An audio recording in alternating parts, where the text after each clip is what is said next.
potty jokes and jokes. The whole thing is porn. Is nothing. Well, he's got a YouTube channel now. Yeah, he does his own podcast. We've cleaned up our act, and Corn Dog was our second official guest, is now back. You are the first return guest on Eclectic Soundtrax podcast. Congratulations. Glad to be back. Glad to be back. I'm even happier that you're wearing a Pitchfork shirt and you remembered to call me Corn Dog. So that's man, that's good. One of your many, many names, as anyone who knows us knows, that we have known each other for years and years, and now we're at that age where we actually say things like, not like, oh, we know each other for like 10 years or 20. No, I'm like, we've known each other for like 20. Oh no, like 30 fucking years. Don't even get more elaborate than that. Let's just leave it at 30. So I will say this. My middle child is now at the same age as we were when we met. That is nuts. Yeah. So if you want to feel old, that's how you feel old. And his middle child is 37 years old. So, you guys met when Jar of Flies came out then, right? Ed? 30 years? Man, pretty much. Like, or even before that, actually. But we were, because I remember when we were first hanging out and doing ridiculous things like moshing to Motley Crue's version of Helter Skelter in our English class. Which, by the way, was tickle nose sexual harassment, Coach Terrell back in the day. Like, Facelift was brand new then, and then I remember Dirt coming out the next year. So we met in 1990. Because that's when I moved to College Station from Plano. Was 1990. So that's a benchmark, man. That's 33 years now. Yeah.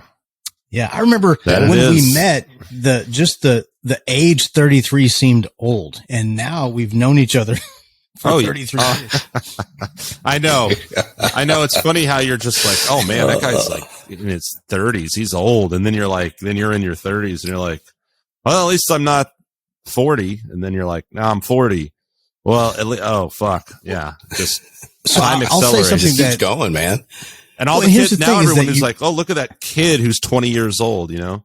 Yeah. Are you a grandpa? The older you get, the younger certain ages feel. It's like, God, that guy died. He was only like 65 years old. He was only 70. I can't believe that guy died. And you look at like Sammy Hagar is like 84 years old. You're like, well, okay. It was time. I know the rules don't apply to people like Sammy Hagar and Mick Jagger or Keith Richards, but the rest of us. Oh, jeez. No. Keith Richards has been dead for 33 years. He died the day we met. No one's told him. I think it's like, I kept thinking Larry King had died constantly, and then I think he's dead now, but like he was just like a like a puppet sitting up there with a pair of suspenders, like a talking corpse for years. So he died, I guess, officially when Jim Henson wasn't able to puppeteer him anymore. So they died the same day. Not really. Jim Henson dies unrelated. Larry King also dies on the same day. The price of cigarettes, man. That's what it was. Oh, that is what it is. Oh, that's right. Kept them alive. Yeah. We go back so far. We remember the old 90s SNLs, and I remember Kevin Nealon used to impersonate Larry King on there. It was hilarious.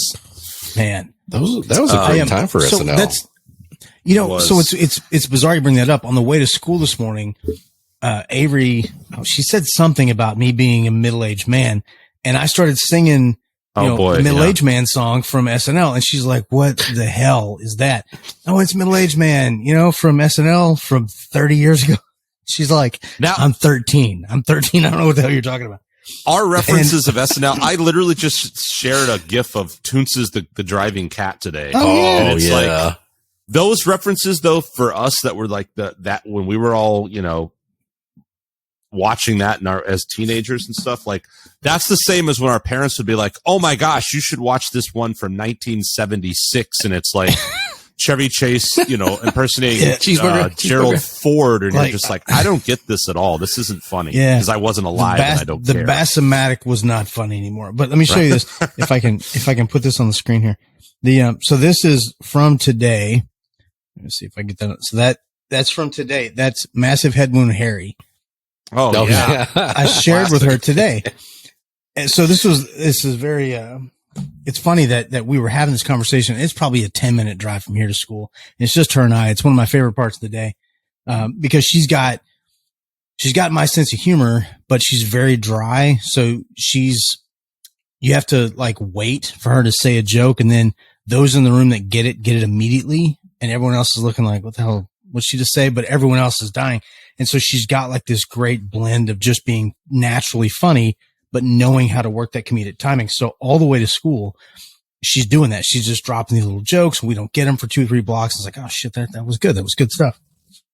And then this morning, the whole middle-aged man. And then of course I start like running down the list, Massive Headwind Harry, Mr. Short-Term Memory, Lyle, the effeminate heterosexual, like all these things. And she was like, what's that one?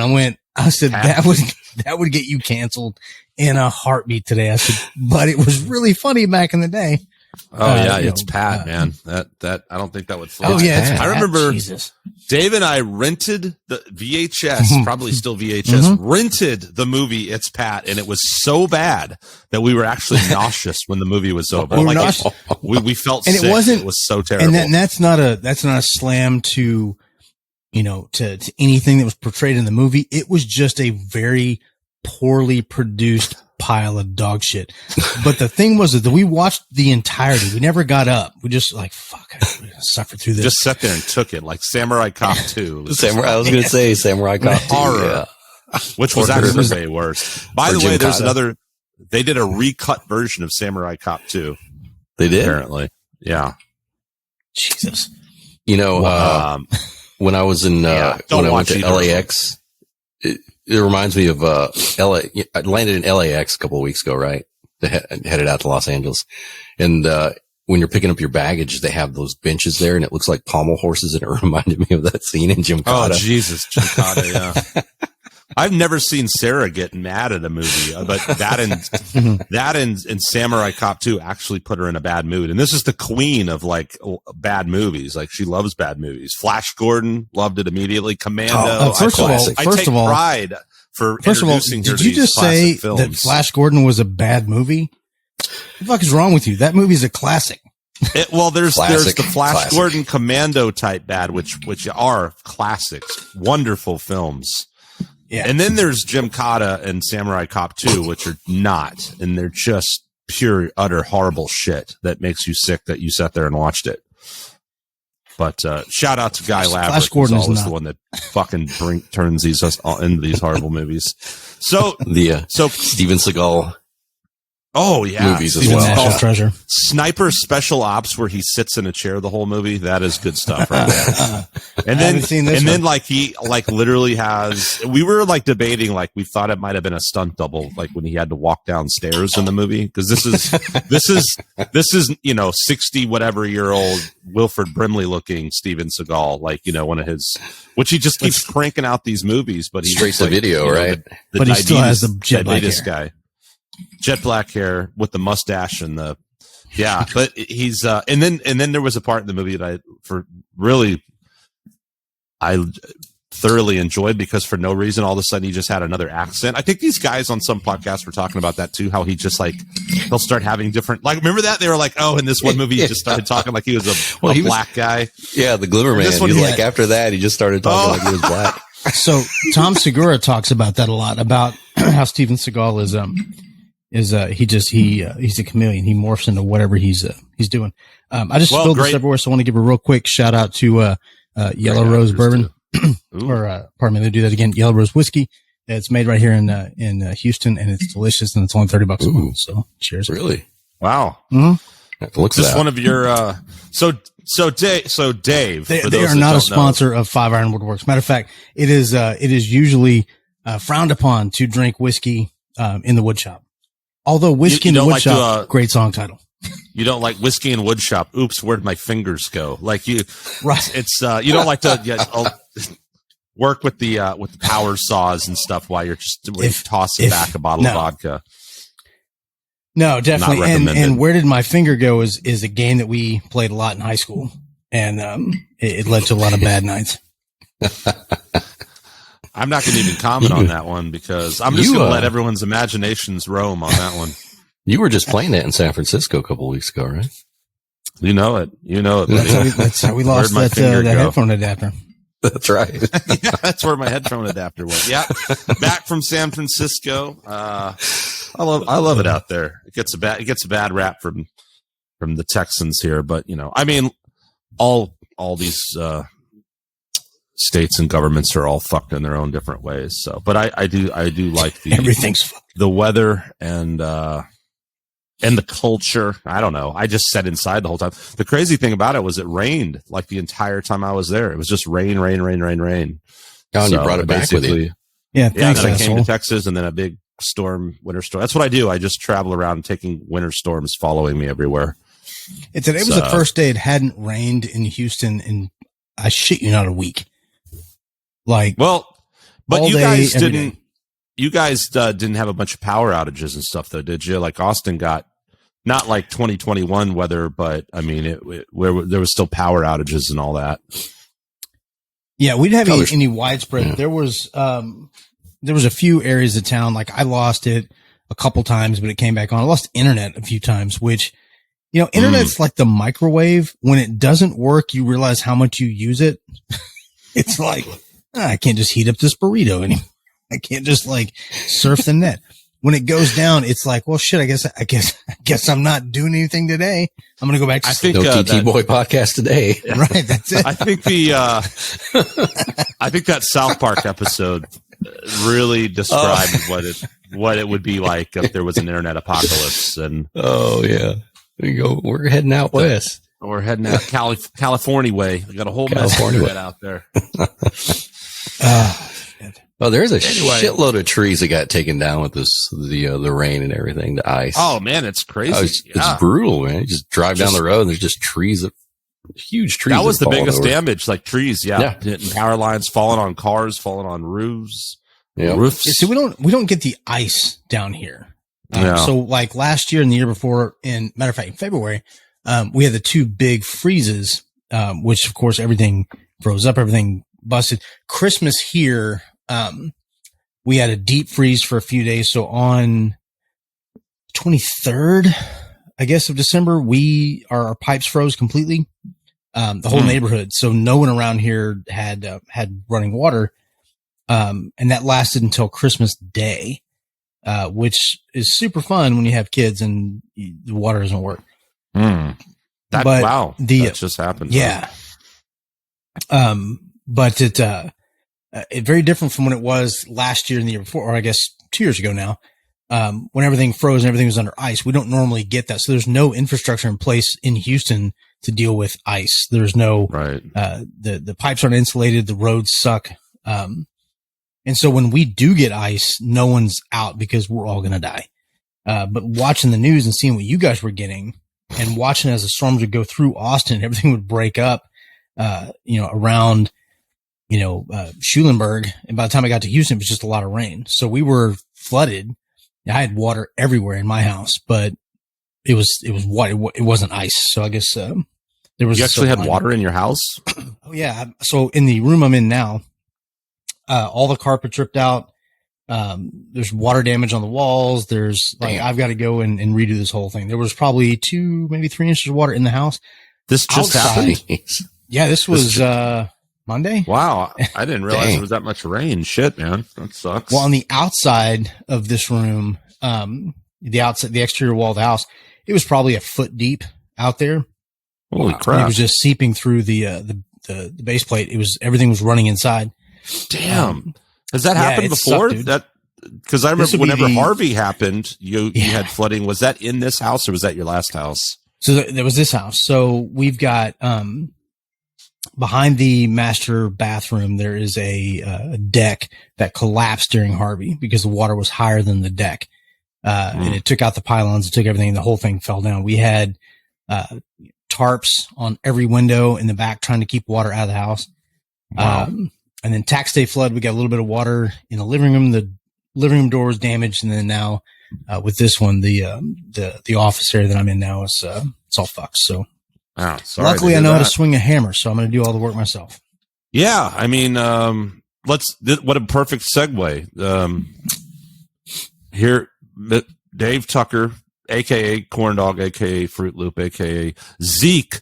Dave sends me this text the other day. It's a letter that he found when we were in high school, and I wrote, and he had wrote me a letter, and then I wrote him back, and I basically had immaculate handwriting and the vocabulary of TT Boy. Every sentence was blah de blah. However, I really liked however back then. But didn't I not address you as Zeke? So that was another one of your names, Zeke. Was it Zeke in that letter, or was it something else? It had to be something else. I think, no, it was Gonzo in that one. Because Zeke didn't come for years later. And I don't know where any of these nicknames came from. Gonzo's become a dirty word ever since the internet was born. Once upon a time, we just thought of it as a Muppet, but we all know what Gonzo relates to. I have a big nose. Maybe that's where it came from. I don't know, but it was. Yeah, you had a lot of different nicknames. Well, and I think that was the topic last time. Yeah, I don't even think Corn Dog just got made up on the spot last time, and then I think it was just. I think I was eating a corn dog. Yeah, and then we're like, "Here's our guest, Corn Dog." So you had a secret identity at that point. It fits. But at that point in time, this is a lot that's happened in 2 years. I guess we're just starting up 5 Iron Woodworks, and now you've been crushing it, man. Like, tell us a little bit. Tell us about 5 Iron Woodworks. So, as you know, I've been in and around woodworking my entire life. My dad, was an antique dealer, refinisher. He could pretty much do anything when it came to building stuff. And, as a true father's son, I'm never going to do that. I'm not going to do anything that he does. And then I immediately turn around and do exactly what he did.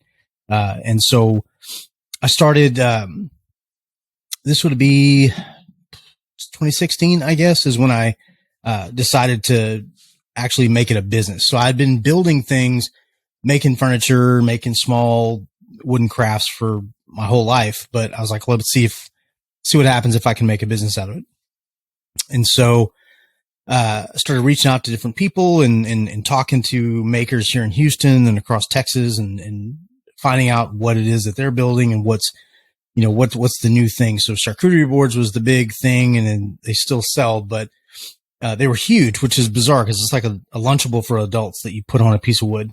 And I found out real quick that, okay, well, Texas woods are unique to anyone that doesn't live in Texas. So I started buying mesquite and making things out of mesquite and post oak. And people that don't live in Texas look at mesquite and like, oh, this is a really exotic wood. And I'm like, really? Because this is kind of in everyone's way. We use it to barbecue. That's pretty much all it's good for. It's hard as concrete. When you try to cut it, it's got giant thorns on it, but it's beautiful when it's finished correctly. So I started making things out of mesquite. I started making bottle openers, and found out that there was a market for them. People were, there you go. That's the Brew Dog, I believe, is the one you've got there. Mm-hmm. There was a market for things that were made in Texas by Texans out of Texan things, because if you don't live in Texas, it's like, oh wow, this came from Texas. It's like suddenly special. Like, okay, well let me see what happens. So I started making these bottle openers, and so there's that one that you just showed, the Brew Dog, which was a huge seller for us. But I make a bigger one called the Caldwell. Which is made out of just an enormous chunk of a handle. It's all hand tooled mesquite, with a bigger opener on the end of it. And, started putting those out there, and people were, hey, those are really cool, man. Do you make anything else? I'm like, sure. What is it that you're looking for? And so I started getting into cutting boards and wine toppers, and, I make those, trays that sit on top of bathtubs, like the board with a thing you can lean a book on or whatever. And Vic was talking about wanting to get one of those when he's reading his, romance novels during his baths. There we go. I'm actually working on a romance novel now.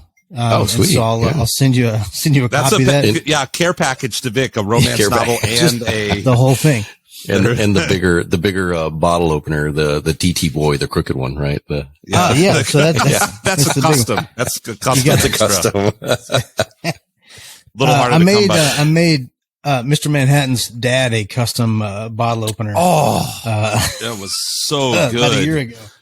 Well, yeah, since we've known each other forever, like obviously Dave knows my dad and my quirky family and all that, and so yeah, that was pretty great. whittled how do I put this? It's let's say it came from the land of Panasia. It was a hand whittled. Was it like a birthday or a Christmas thing that we sent it to? No, it was just a, hey, I should send this to your dad. So just for some backstory, it was Skunk Fest, or no, it was Skid Row. I took a video of you eating a banana in slow motion and texted it to him. I said, give me your dad's number. I'm going to text it because he wouldn't know it was from me.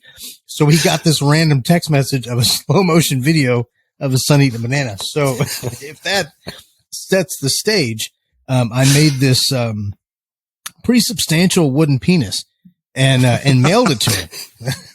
And we gave your mom a heads up so she could video his reaction. And you should splice in a picture, like that picture that she took of his face when he opened it. Which we've been using for our own memes ever since. Yeah. No, it's pretty great how many places my dad's head has popped up at this point. None of them are public that I'm aware of, but if they, oh man, they're good. They're good. But anyway, I've got the cutting board. I've got the bottle. Well, you initially sent me one of these with 5 Iron Woodworks, and I was like, man, those are awesome. Can I get those with my band logo on it? And they sold out. Yeah. So I work with a guy up in Canada that he makes brands. And so for this latest Skunk Fest, I had to make me a brand that says Skunk Fest on it. Without the year, just Skunk Fest. And we branded, some, smaller bottle openers with that. And then, I've got him getting me a series of brands with numbers on them to where we can do like 22, 23, and we can restamp those on the back. So if somebody comes to the show next year, like, hey, I bought this last year, we can stamp the back, say, okay, here's 22, here's 23, fill them up. Nice. We did a thing similar to that here in town where, it was an event that they do year over year. Instead of, redoing everything every year, we just added the year to it, and then it became a point of pride. Like, okay, well, check it. I've got these 2 years on here. So it's like, that's a cool idea. Passport when you get the different stamps on it. But yeah, so I made I think I sent you the cheese board. I think it's a Strat. Yeah. But it's left-handed, which was awesome. That every one of the guitar shaped boards I make are all left-handed. It's my stout middle finger to everyone that's not left-handed that has to deal with these. But so that became a thing. So where people were asking me to make custom cutting boards in different shapes, and I've made a bunch of different weird ones, a lot of stuff for bachelorette parties. Take that for what it's worth rather. And then I started looking into bigger furniture. I'm like, how can I do something bigger than just these cutting boards and these bottle openers and things that are small? So I made a table, right? A little 2-drawer table. It's called a console table, and put it on my Instagram. And just had a contest. Like, hey, once I reach, I think at the time I just started my Instagram page, it probably had maybe 100 followers. I said, once I reach 1,000, I'll give it away. And so when I got to 1,000 followers, I said, okay, well, here's the thing. In order to be a part of this, you've got to, like the picture, but you got to say something nice. This is in the middle of 2021, where everyone hated everyone. And I said to be a part of this, just say something nice, just some positive comment. And people started saying positive. I was like, this is nice to read. It wasn't, this sucks and your viewpoints, you're a dumbass. It was people actually saying nice things. And so I put all the names and I drew one, and, they were actually local. And so they came by and picked it up, and they were super happy. With that, I was able to reach out to certain, companies that I use their products to make the table. And, I got a pretty good response from some of these folks. So, that turned into me really looking at 5 Iron more as an actual business and less of a side hustle. So I started reaching out and making bigger things, talking to different vendors around town, different sawmills, different places that I can get bigger pieces of wood from. I currently work with some of the best people in the world at Hamilton Lee Supply up in Magnolia and Navasota, and actually up in Washington as well. Brad Williams, one of the nicest guys I've ever met in my life. They have a great supply of everything. I'm totally doing a plug for these folks here. They carry all everything you could ever imagine as far as just exotic looking woods that you can make tables or different furniture out of. They've got it, and they're the coolest people. So I did what's the name Instagram of the company a couple weeks ago. Hamilton Lee Supply. Oh, okay. There's a post on my Instagram of me and a couple guys from the shop where I poorly photoshopped our heads on BMX bikes and acted like we had been spending the day. I saw that. Jumping some sweet ramps. Just good dudes all the way around. They've been really I didn't good know that was to, Photoshop, man. That I thought you guys. Yeah, it's totally legit. I'm sorry. Did I say Photoshop? Yeah. And actual photographs of us doing stuff. And so once I started talking to folks about supplies, so there's a couple other suppliers that I work with when it comes to raw materials. Brad and those guys are definitely, my go-to, and I send as many people as I can to them. They're super nice folks. But then I started looking at the tools that I use, and said, okay, well, I use the stuff that I've had for years, things my dad gave me or things I bought here and there and just built up my tool collection. But, when you go from being a hobbyist DIYer to a weekend warrior to somebody that does this on a daily basis, your tools wear out, and more than anybody that's the reason that you play certain guitars, the certain strings that you use. You can buy cheap strings, but they're going to wear out a lot faster. So I reached out to Spec Ops Tools. I'd been a huge fan of Jason Hibbs with Bourbon Moth Woodworking. I love the stuff that he does. He's got some great content. But in the background of his shop, he has this huge Spec Ops logo. I said, that's weird. I see that every now and again. What is that? And just my love of what Jason does. So I'm going to reach out to this company and see what they're all about. So I started looking online, looking at the quality of their tools, looking at everything that they do. I was like, I gotta see what they're all about. So I went on Amazon and actually bought my first tool of theirs, which was like a 22 ounce hammer. Got it in the mail the next day. I was super stoked and really put it through the ringer. And it felt great in my hand. It really held up to everything I needed. And so I reached out to him and said, hey, I got this. I noticed you guys, basically based on Jason Hibbs. I'd love to be affiliated with your company as a brand ambassador. What do we need to do? How do I get involved in this? And they were super quick to get right back with me. And we set up a relationship with that company, and they've been incredibly kind to me. And I try to do as many posts as I can on my social media about their tools. One thing that I have done and I've stood by is there's been a lot of companies that have reached out to me and say, hey, we've got this new thing. We're going to send you one, give it a test, give us a good review and blah, blah, this, blah, blah, that. The first thing I do is I look up the company. What are they all about? Is this a fly by night thing? Is this something I couldn't get behind? I didn't find that with Spec Ops. With those guys, they truly are, they're very transparent with the way their tools are made, the warranty. And then on top of all of that, which is one of the greatest things, that they give 3% of all sales back to first responder and military causes. So awesome. My dad, your dad, my youngest sister's in the Air Force. My grandfather, was he was not only in the Army, he was also a Houston police officer.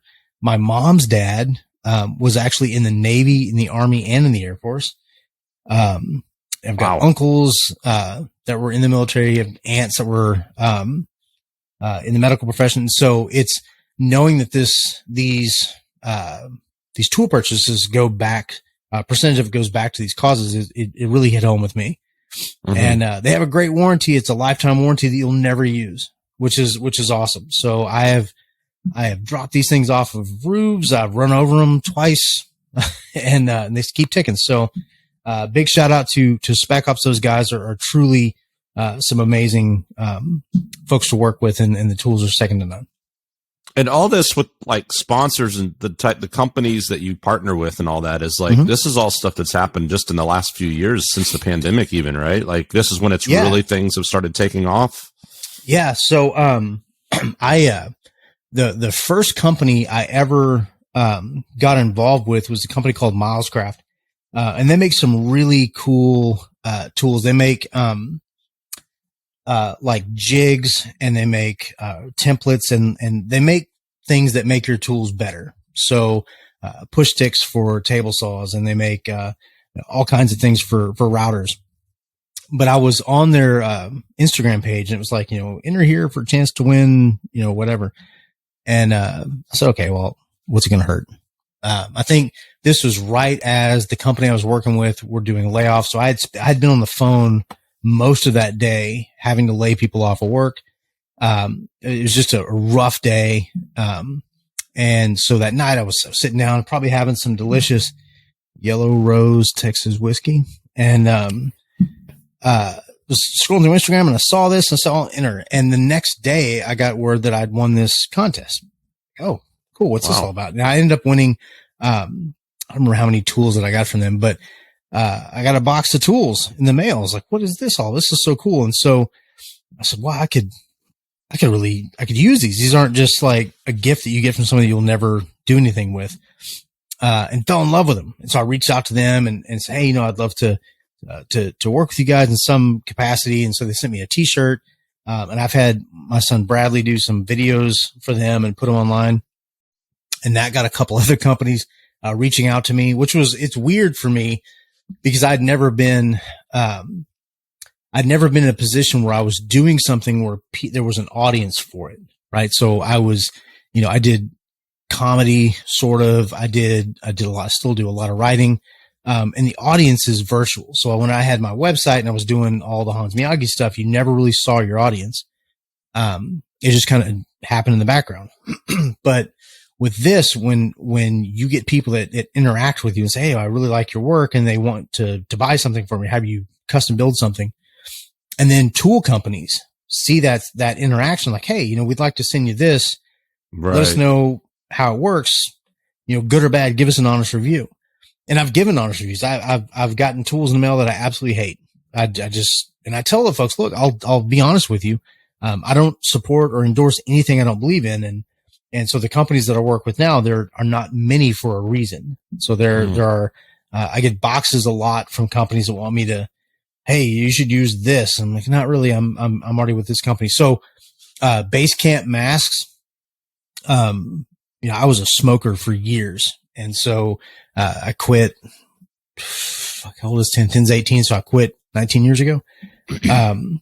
But I'm very aware of like the way I breathe in the shop. And so, I'd gotten in contact with Basecamp, and they sent me some masks to try in the shop. And so now I'm a huge supporter of them. I've got a great partnership with those guys. And so I use those in my shop every day. And I've had other companies like, hey, you should try our mask. And I'm like, okay, I'll give it a shot. And it's just not the same. I'm so used to the stuff that works well that I'll endorse a product that I know is going to be a good product, not something that's going to be, oh, this company sent me a case of them, so I'm going to support them for a month. It's just not the way I work. And there's a lot of makers that work that way. And hey, man, we're all chasing that bread. I get it. But, I'd rather put my name and my shop's, reputation behind a product that's a good product. Right. Yeah, it totally makes sense. And to your credit, you've really, it's pretty impressive how well you've done with Instagram. Anyone who does social media knows it's not easy, and you're constantly fighting changing algorithms and a zillion, cats and, bands and this and that and the other. And so but I've seen you organically grow that, business in a pretty short time. One of the things that I noticed very quickly in getting into Instagram is the amount of fake accounts, like bots that just pop up out of nowhere. So I would get like 10 new followers in one day, but I would look at them and they're all like the same avatar, like the same. And they're all asking you if you want to check out their OnlyFans. Yeah, it was stuff like that. I'm like, man, okay, clearly this isn't, this isn't real. But then you start seeing like, there's a kid I call him a kid. I'm sure he's going to see this. He's going to hate the fact I call him a kid, but, I think when he started following me, he was 15. He lives in Virginia. Just a good dude. He's starting out as a woodworker, with no shame. He puts whatever he's making online, and he encourages people to rate it and tell him how he's doing, good or bad. And just a great dude. And so you see people like that, you're like, okay, that's a follower. That's a fan. That's somebody that I want to interact with. Mm-hmm. I wear this hat every single day. This is the second one because the last one I had was super gross. This guy's name is Eric Meeks. He's out in Albuquerque. He's one of the nicest human beings I've ever met in my life. Never met him in person. But Black Hammer Designs, I get asked a lot if I work for this company because I wear the hat every day. And I don't. It's just a guy that I met, through Instagram, and, you start organically building that fan base. So if you go on mine now and you look at followers, I'm sure there's still a bunch of bots. I try to delete those accounts because I don't want to have, right. I don't want to be that guy with 10 million followers, but they're all like, well, and that sexy never works babe 42069. So, right. And no. I can definitely say that, I've been guilty of it, and most, I think so many people in bands have, whether they want to admit it or pretend that they haven't, because you get desperate, you try things, you get help with that, this and that, and I try this and you try that. Well, what does it get you? A bunch of phony fans or bots, and then that just becomes a bigger pain in the ass, because then you're losing numbers because those things are going away, or you're having to take your time to delete all that bullshit. And here's another thing. Oh yeah. And that's why I've realized now I don't even care if the numbers are stagnant, because whatever does come is a legitimate, an actual real thing. And I don't just follow people back willy nilly because I'm like, oh, this is just somebody. You can pretty quickly look, right, and go, oh, this person has 60,000 followers and they're following 14 people. Why did they randomly follow me? They're going to follow you and unfollow you the second it's ridiculous. It's totally ridiculous and juvenile, but we all know that's what it is. I'm not a fan of the follow for unfollow thing. I saw a video the other day. Someone was talking about that. Like, look, if you like somebody, follow them. Don't worry if they're going to follow you back. And I'm like, that's legit. I love that idea. So I follow Jason Hibbs, who's a great example. Like. I there's no way this guy even knows I exist. But I follow his account because I like his content. I'm not worried about getting that number. The numbers I want to get are the people that are truly interested in what I'm doing. And I don't post, exclusively the things that I make in the shop. I post a lot about, the tools that I use or brands that I'm affiliated with, because, it's just another way to advertise the things that I use. I've unfortunately had a lot of my designs that I've put out there, replicated. And that doesn't bother me. Like if someone wants to say, oh, I like the way you did that, I'm going to build something similar. I make these, I hate things that are made out of pallets. And so I made these coasters that look like pallets, but I use furniture grade red oak to make them. So they're like 4-inch, like they look like pallets you buy concrete on, but they're really nicely made. And, one of the guys that follows me up in Canada was like, oh man, that's so cool. I'm gonna have to make some of those. Did not care. Didn't bother me in the slightest. I encouraged him. Hey, yeah, dude, make them. Here are the dimensions, and gave him exactly how I made them. And I said, dude, here's what I sell them for, US dollars. See what you can get for them up there. That's fine. No problem.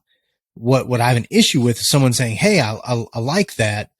I'm thinking about doing something similar. Cool. And then I look on their website or their Instagram or Facebook page, and they're selling my exact design, marketed as their own. Like, oh, there's something that I designed myself. No, you didn't. You stole that from me. And that's happened a lot. So I don't post a whole lot of, I guess the process of me building. I post things after they're done. I'm working on some stuff now that, I think the last thing I did, where I posted it throughout the process when I built Megatron for Skunk Fest. Because that was a fun build of a big mobile stage. Let's see how we can do it. And so I posted the process. But I've gotten orders for different things since then. So this is another plug, is I've got another division of 5-iron that's going to be launching soon. It's 5-iron, stage and soundworks. So it's nice. It'll be cool.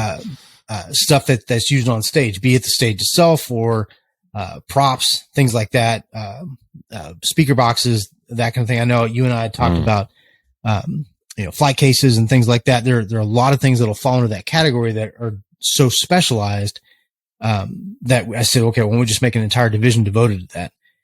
So we do need to talk up more on the flight cases too. That's cool that you're doing that. That stage was incredible, man. Like everyone was just blown away. For anyone that doesn't know, that I started this festival, Skunk Fest, and this last year I wanted to do an outdoor event and have multiple stages. And so we had one main stage, and then Iron Woodworks built a second stage for acoustic acts. And it was, just rolled out with it in a trailer, unloaded it, and folded it out, and I've still got it. It's pretty amazing. That's cool, man. One thing I was going to say about like your Instagram and social media, I think a cool thing that, back to what you said earlier about doing comedy, and I've known you obviously forever and seen you do that, and just the creative artistic brain, whether it's from the creative writing comedy aspects, right? That comes over in your comes across in your Instagram. There's that aspect, like using your son Bradley, and he's funny, and you do funny things, and you have quirky, funny things, and I think that makes the brand unique, right? And it's just like, I think it's like, because a lot of times, I imagine it's the same with a lot of different businesses and artists. It's like what you're doing, it's partially the work, which is obviously you need quality work to, or who cares, but then it's also like a relationship that the people have with you, like as a person, and they enjoy your brand, your off-color wit, your humor, like all those other things that you bring other than just the build. And I think that's a really cool, unique part of Five Iron. Everything about it is you. It's, it's you, it's your family, it's a truly a family business, and you're representing yourself in your truest form, I appreciate that, man. And so you have known me longer than anybody. And so, I know you can see it, especially when I put something in that's an inside joke, and I'll write things that I know you'll get. Like, Skunk he'll find this funny. If this is a reference to something that we saw in 8th grade, he'll be the only one in the world that will think this is funny. But what I find, many,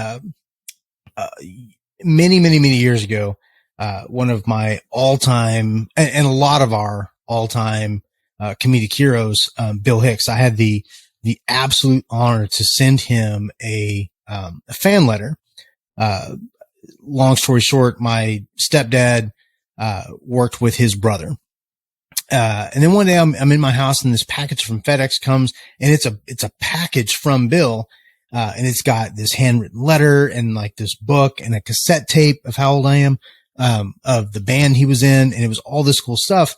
And I've still got, all this that he sent me, but in the letter, he wrote something that I have loved my whole life. And it was, talk about things that interest and amuse you, and you'll find that others are interested and amused as well. And it was about just being true. Like, if you're funny because you can make a fart joke funny, then make fart jokes. Just because other people don't find fart jokes funny, it doesn't matter. You do. And there are comedians that get on stage that are just funny is the one with the problem for starters. Right.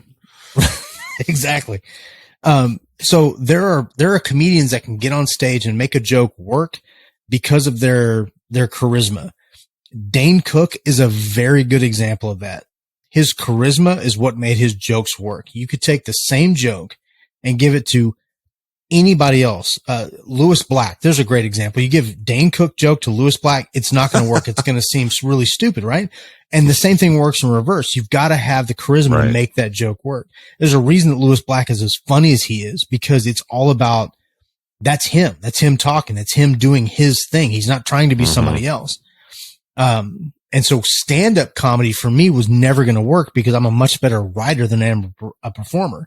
Better than anyone, I start to stammer and stutter when I get really worked up. And that's apparently not something you want to see in a comedian, but I can write. And so when it came to, being on Instagram, I found ways to take that same humor that I always found funny and using that quote from Bill saying, okay, well, if I find it funny, someone else is as well. And so this is a big bow tie back to Hamilton Lee, is that they posted something and I said, here's something you might not know about Hamilton Lee. And I put like 10 things about their company. And at the time I had never met them ever. It was just funny the way that they wrote their posts. And so I said something funny about it. Since then I've met the guys and I've done a lot of business with them. But a couple months ago, I put something on there like, here's a fun fact about their Washington location. Everyone there can pronounce Worcestershire sauce correctly on the first time. And in the one in Navasota, most of the people there are Ninja Turtles or something. And it was just like, next thing I know, I get all these people, sending me messages like, what the hell, Ninja Turtles? I'm like, it's funny to me. And it was funny to them too. And so that's the kind of thing where I get the most encouragement, from people when I'm not just talking about, hey, I bought some maple and I'm going to make this thing out of it.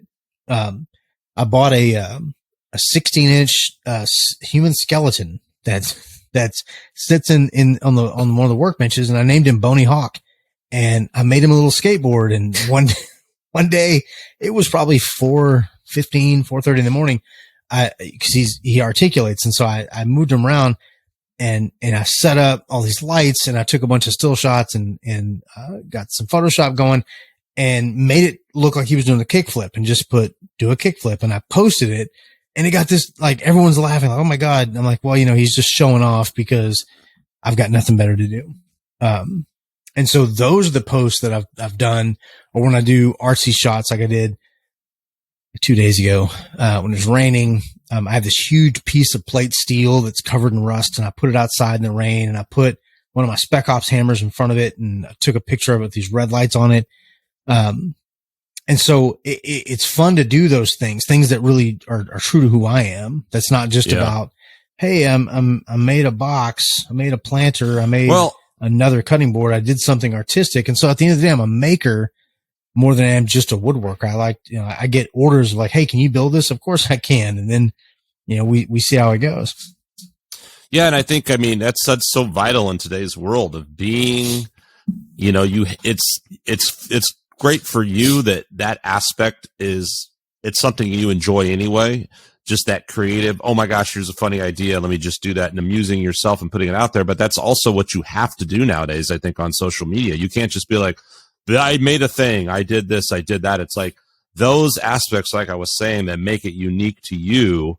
And actually, it sounds like, wait, I'm a fan of a woodworking shop, but it kind of is, right? You're a fan, like you're a fan of the products you're endorsing or the tools you use. Someone is a fan of the work you make, and they're a fan of the way you present it and just your charisma and your vibe and your style. So I think that's huge, and especially with social media and Instagram. And so I think it's funny how it all kind of ties together, but I feel like you found this niche kind of place where these elements that are your personality kind of work together, man.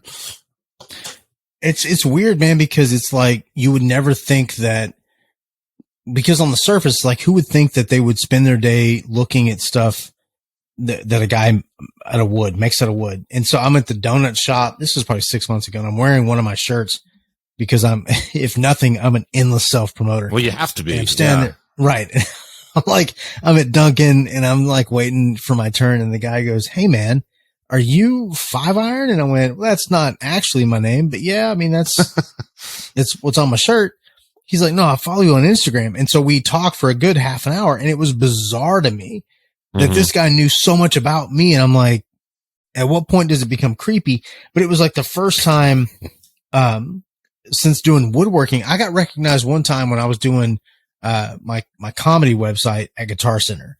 I was in the drum shop, and they pointed at me, they go, you're Hans Miyagi. I went, how did you know? And then of course I'm like, I'm wearing my own shirt. I know. Right. But it was like, it became this conversation of like, Jesus Christ. Okay. Well, that's kind of weird, but this was 20 years ago. I think MySpace was brand new. Oh yeah. Yeah. So it was websites and email traffic. And then, but now, there's so much about social media that you never think about. So I spend, like, every day of the week, I do a certain thing. So like on Mondays, I do mail calls. So on Mondays, I go to, the post office box, and I get all my mail, and I go through it. And a lot of it is stickers from people across the world, or catalogs from companies, or sometimes it's products from companies, and I'm looking through it. But that's the only thing I do on Mondays, because if I say, okay, well, I'm just going to go every day and I'll do a little bit of it, it'll never all get done. Mm-hmm. Tuesdays is all about tools. That's when I take, the pictures of the tools that I'm using. And that's when I set up, the studio lights, and I set up the everything that I'm going to do to make those those pictures, the way they look, that's what I do on Tuesdays. And so like every day of the week, it's one thing that I do, but I do it at the same time every day. It's either going to be first thing in the morning or it's going to be the very last thing I do at night. And so during the middle of the day, I'm doing my real job. I'm also doing woodworking. And then on the weekends, it's strictly just wood. I don't do any social media posts that you see from me on the weekend is either a fluke or it's something that I already had done early in the week and I just scheduled it to post that weekend because it can really just consume everything you do. Yeah, you got to have a schedule with it for sure. I do this. Yeah. And I do this to put the content out there, but the content isn't why I do this. I'm just sharing what I do. Right. You didn't say I'm going to start building decks so I can get Instagram followers. That was not how it worked. No, it was, I want followers on Instagram. How do I build a playground? Right. Because you built playgrounds, you built decks, right? You built like some huge playground recently, I think. So I built one that, it's 40 feet. It's an L shape. It's 40 feet on one side and 46 feet on the other side. Did not do that alone. There was a big group of volunteers that helped do that one. All unpaid, total volunteer work to get it done. But I designed that one and that was, that's probably the biggest one we've done. But I've also done residential playgrounds for people and decks and storage sheds and there's all kinds of things. And it all leads into something new. So, on my website, it says, I get asked a lot, what do you do? And the answer is yes. Yes, that's what I do because there's never one thing. That's why I like to consider myself more a maker than a woodworker because, there's a lot of things that I build or make that aren't necessarily just, taking wood and turning it into something. I built a guitar stand about a year ago now. That was all red oak and had mesquite accents on it again, just a Texas thing. But I also went on eBay and ordered a bunch of engine parts and welded together a guitar stand that was made out of, pistons and push rods and these other things. It was really cool looking. It looked very, I don't know. You could see it on stage with like Ministry back in the day. It was like, but it was cool and it weighed like 45 pounds and it was completely over the top, but it was what the customer wanted and it turned out great. But because of what they wanted, they didn't want anything on social media about it. That's fine. And so, and I get a lot of that. Not everybody wants their personal business posted online. And that was one thing that was, so my daughter, my oldest daughter, is the one that actually pushed me to get an Instagram account. I was like, I don't want that. Now she was like, you should get TikTok. I'm like, I'm not going to get TikTok because it's stupid. But I have a TikTok, of course. I've got one. It's got one video. I did one video for Starbond. It's the CA glue that I use. And that's it. I'm like, I don't want to do this. I'd much rather just scroll through TikTok. But so 10 got me involved in Instagram and she was actually running my Instagram for a while. She would like, just send me funny texts and I'll post your stuff. Cool. But then I was like, well, let me give a shot at it. Let me see if I'm with it, if I'm down with it, like the kids are saying. And I totally wasn't. Like everything I had was really stupid. And it made me look like an old man. And she's like, okay, well, maybe not say these words, use these instead. And then it made me look like I'm an old man trying to sound young. And I said, look, I'm just not going to do it. And so Heather, my wife, she goes, just be you. All of your posts, you can tell you're trying too hard to be professional or trying too hard not to be you. Just be you. Yeah. And that's when I found that niche. I'm like, okay, well, I'll make fart jokes. Right. And it all comes back to fart jokes. And here's the other thing. And one thing so my logo is my face and it's got the eyebrow and the tagline is the eyebrow means quality. And so I make a lot of comments about how smiling is for children. And, I get a lot of like, God, you're always scowling. If I'm not smiling, I look super pissed off. That's kind of where that came from. But I am genuinely a smiley person. I've made a lot of jokes. I've done a lot of time doing, comedy. But this persona of me being like perpetually grumpy, it's just that. It's just a persona. I'm grumpy 90% of the time, not 100. Oh, yeah. Just to clear the air. Well, Skunk's gotten up. Maybe he found his missing headphone jack. No, I didn't have time to fly out to San Francisco and search everybody. No, I just remembered though I had my dirty 5-iron shirt. Nice. So dirty because it was out in San Francisco. It's just all covered with that smug San Francisco filth. I was thinking, did I send you an inappropriate one, or did I send you the? Oh no, which one is that? Is 5-iron? But there's the eyebrow means quality. That's right. Yeah. So that was a pic. My wife is a photographer, and she's an amazing photographer. And she took this picture of me standing outside the wood shop one day, and I was just standing there. I wasn't posing for that at all. And she goes, "This is perfect. This looks like you 24 hours a day." And I'm like, "What are you talking about?" My kids are like, "You're so grumpy. You're so grumpy." And so I turned it into a vector, and that became my logo. So I got the T5 logo, that looks like it's made out of angle or I-beams. Is the registered logo for 5-iron. But when I saw that face, I'm like, that's perfect. I could just do that. And I have people that have requested me to not brand their product with my face. They're like, hey, could you use the T5 logo? Sure, no problem, because like we're making this is a wedding gift. We don't want. Yeah, that's fine. I will say I was pretty disappointed when there wasn't just a big your head in the middle of the Skunk Fest stage. But next time.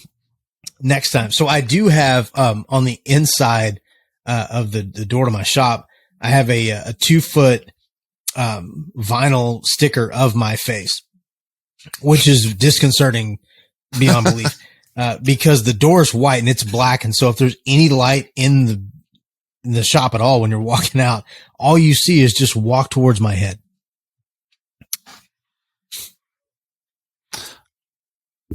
And with that, plug your Yellow Rose whiskey again. One more time. So Dave loves his own face. That's what we and Yellow Rose whiskey. That's what we learned. One more time. I want to talk a little music. We got to talk some music on our podcast, of course. But yeah, absolutely. Just give a quick plug one more time. What were those companies? The companies that I work with. Mm-hmm. That would be Spec Ops Tools, Hamilton Lee Supply, Basecamp Dust Masks. I work with Milescraft, Metabo HPT. Starbron CA glue, and George Supply Company. George Supply Company is they're the folks that make all my merchandise, all my t-shirts and cool stickers and all that. Scott is the guy that owns that company. He also started making CA glue and sandpaper and some other stuff. So he's a good dude. Vic, I want to bring it back to what you said, 1993, which was after we met. You mentioned Jar of Flies because Jar of Flies recently had an anniversary. 29 years? Yeah. 29 years. 30. Is it 29? I thought so too, but it actually, and then I went and looked it up and it came out in January of 94. I thought it was 93, but I think it actually came out. Yeah, check that. But I remember Dave sitting at your house playing Don't Follow. 94? 94. So, but Jesus, let's think back to early that amazing time. And when we met, as we talked about on the first podcast, I was wearing the demo tape where you had to sing in a man's closet or something, right? Yeah. Oh yeah, the demo tape that we did. There's a great tape that is still in existence of you and I playing Slayer, and I do this in quotes because we weren't playing Slayer, we were just playing fast. And what we thought, just trying to. What we thought was this is all Slayers is fast. And you were playing your Heritage. I was playing my Cardboard Boxes. We were in my garage, and in the middle of this recording, you hear the door open, and my oldest sister scream, "Shut the fuck up," and then slam the door. And that segment of that was probably the best part of the entire recording. Yeah, no, really brought the song together, huh? It really did. So when we started playing music when like Black Album came out. So that when I hear that album or when I hear that album mentioned, that it just brings me right back to, okay, that's what was coming out when we first started playing. And so just got an idea. Keep going. We've got tapes of us playing the intro to Enter Sandman incorrectly, but and also out of time, but just playing it. And to this day, that was, that album came out in 92. My older sister cannot listen to that song. She hates that song with every fiber of her being because all she hears is us playing it wrong, very loudly in the garage.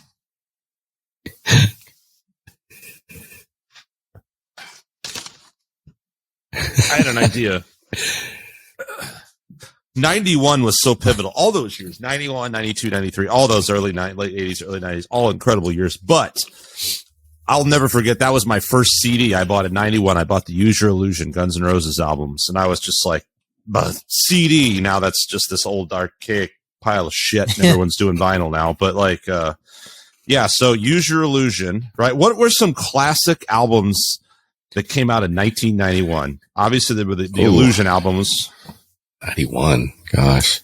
The Black Album, obviously. When did No More Slave to the Grind come Tears? out? Oh, No More Tears. Okay. Yeah. Come No out More that Tears same was year? 91. Was Nevermind 91? I think it was. Or was that 92? I thought it was earlier. Nah. What I'm definitely thinking. who can I don't want to Google something, and I guess I could grab another computer. Don't we have somebody Yeah. that we can say, hey, can you pull that up? Yeah. No, we're not that Yeah. cool. Hold on. Hey, Jamie, can you pull that up? Jamie, yeah. Well, Clutch formed in 91. What I a don't know if great they band. released anything. Oh, I know. That was when I saw Clutch with Skunk before Heather and I got married. We were still dating. We went and saw Clutch. And do you remember this? That's the same night. We went back to our apartment and had Whataburger, watched Soul Train. But do you remember what else we watched? No. We forced the ladies to watch Two Girls, One Cup. No, I don't remember that. I remember that because we were eating taquitos when it happened. Yes. You gotta be That's shitting me. that's why we I turned must have on Soul blocked that Train. out of my mind. I so do not. That's unbelievable. That was that's why we turned on Soul Train. That was like 'Cause it was like, let's watch- 8 or 9. It's a long Two time Girls, ago. One Cup is that old? Mm, Dang. Wow. yeah. That is really They have funny grandkids now. and disturbing on so many. First of all, you're the daughter you've been talking about, like who helped you do Instagram, was sleeping in a crib in the other room at that time. So that in itself is disturbing. Also, we just left Clutch and said, let's get copious amounts of Whataburger and then watch girls shit in a cup. Like, I don't understand what was going through our minds that night. I could tell you exactly how it went, and not because sure I remember. I don't remember this, man. I am positive, and I can tell you how it went, not because I remember verbatim, but I've known you long enough to know exactly this is what happened. We went by Whataburger after leaving Clutch. I remember that. And we're like, God, this is gonna be great. I need all this food, and it's gonna kill my stomach. And this apartment only has one bathroom. And then that led to us talking about shit. And it's like, oh my God, have you ever seen Two Girls, One Cup? To which my wife was like, what the fuck is that? And we explained it. And she's like, oh boy, no, I haven't seen it. Bad. That's not a good let's question. Put this on. And so we watched that. Skunk's not invited anymore. That's right. And so we watched that and then like immediately just turned on, let's just watch something else. And Soul Train was on, like old Don Cornelius reruns of Soul Train. Yeah. And so we watched that for like 3 hours. Oh my goodness. Yeah. But I will say that's one of the best shows I ever went to. Man, I get up for 1 minute to go grab my laptop and I come back to Whataburger and Two Girls, One Cup. What the fuck? I'm looking, there's a whole lot of albums. A whole lot of good. Okay, so Blood Sugar, Sex Magic is Sex another Magic. One. Bad Motorfinger from Soundgarden. Oh, Bad Motorfinger. Sailing the Seas of Cheese. Pearl Jam 10. Fuck 10. Gish from Smashing Pumpkins. No shit, that was 91? Yeah, I don't know really that. There's a Mr. Bungle. Dude. Mr. Bungle I can't believe I didn't think Slave to the Grind was 91. I fucking said Slave that. to the fucking drive. Oh, you said that. And then Mr. Bungle's first album was 91. Holy shit. Okay, so here's what I'm doing. Grooves. Right? Yeah. You've been talking about doing this, Vic, and I still think here we are 80-something episodes in, and I don't think we've done this. Well, we're going to do it. We're going to make a list. We're going to do that like Eddie Trump, that metal show thing or whatever the fuck that was called. Remember that? And they would do these lists, and they would rank like their favorite albums, and they would always like pick Kiss albums and stuff. Fuck it. You know, everybody loves Kiss except for you two guys. I'm not even allowed to say that because it'll ruin my career. And like apparently everyone who plays guitar loves Kiss, and I have to bow down to corporate masters. That is Gene Simmons. Okay. Anyway, so here's the albums I've got. I want to get them to 10, and we do like a ranking or something. This is going to be a disaster, but there's a first time for everything. Oh, yeah. What are we forgetting? Yeah. Guns N' Roses. Faith No More would be on there, but they didn't have an album that year, so we're only going with 91. Wait, what's Sepultura? Faith No More did not have an album 91? When did Angel Dust come 92. 92 was when Angel Dust came out.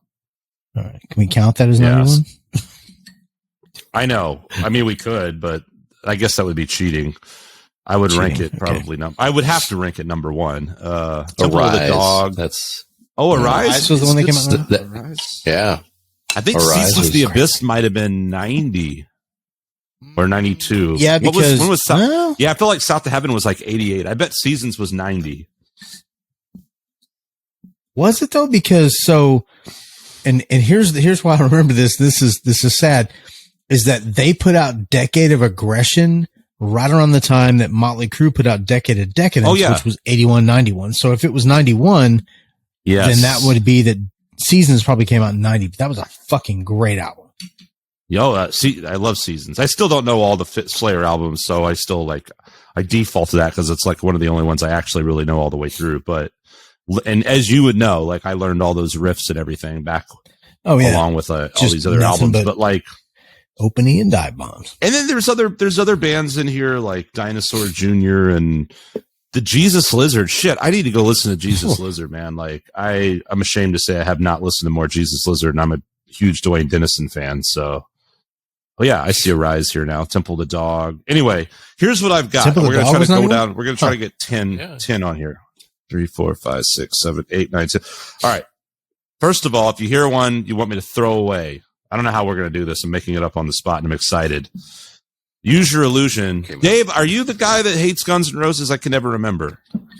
I don't hate Guns N' Roses. I'm not on Everybody hated them back then and hated Axl and was like, oh, they sell out and Axl's an asshole and all this. But I still think the Use Your Illusion albums are fucking amazing. I love them. Here's the thing, and it's not the most I could do without My World, I'll be honest, but greatest song ever recorded. Here's my opinion about Guns N' Roses, and it's not very popular. I think the best part of Guns N' Roses is Duff McKagan. Starts and ends with Duff McKagan. Period. I think he's a phenomenal bass player. Amazing. Yeah, I think he's a phenomenal bass player. I think he is like Malcolm Young.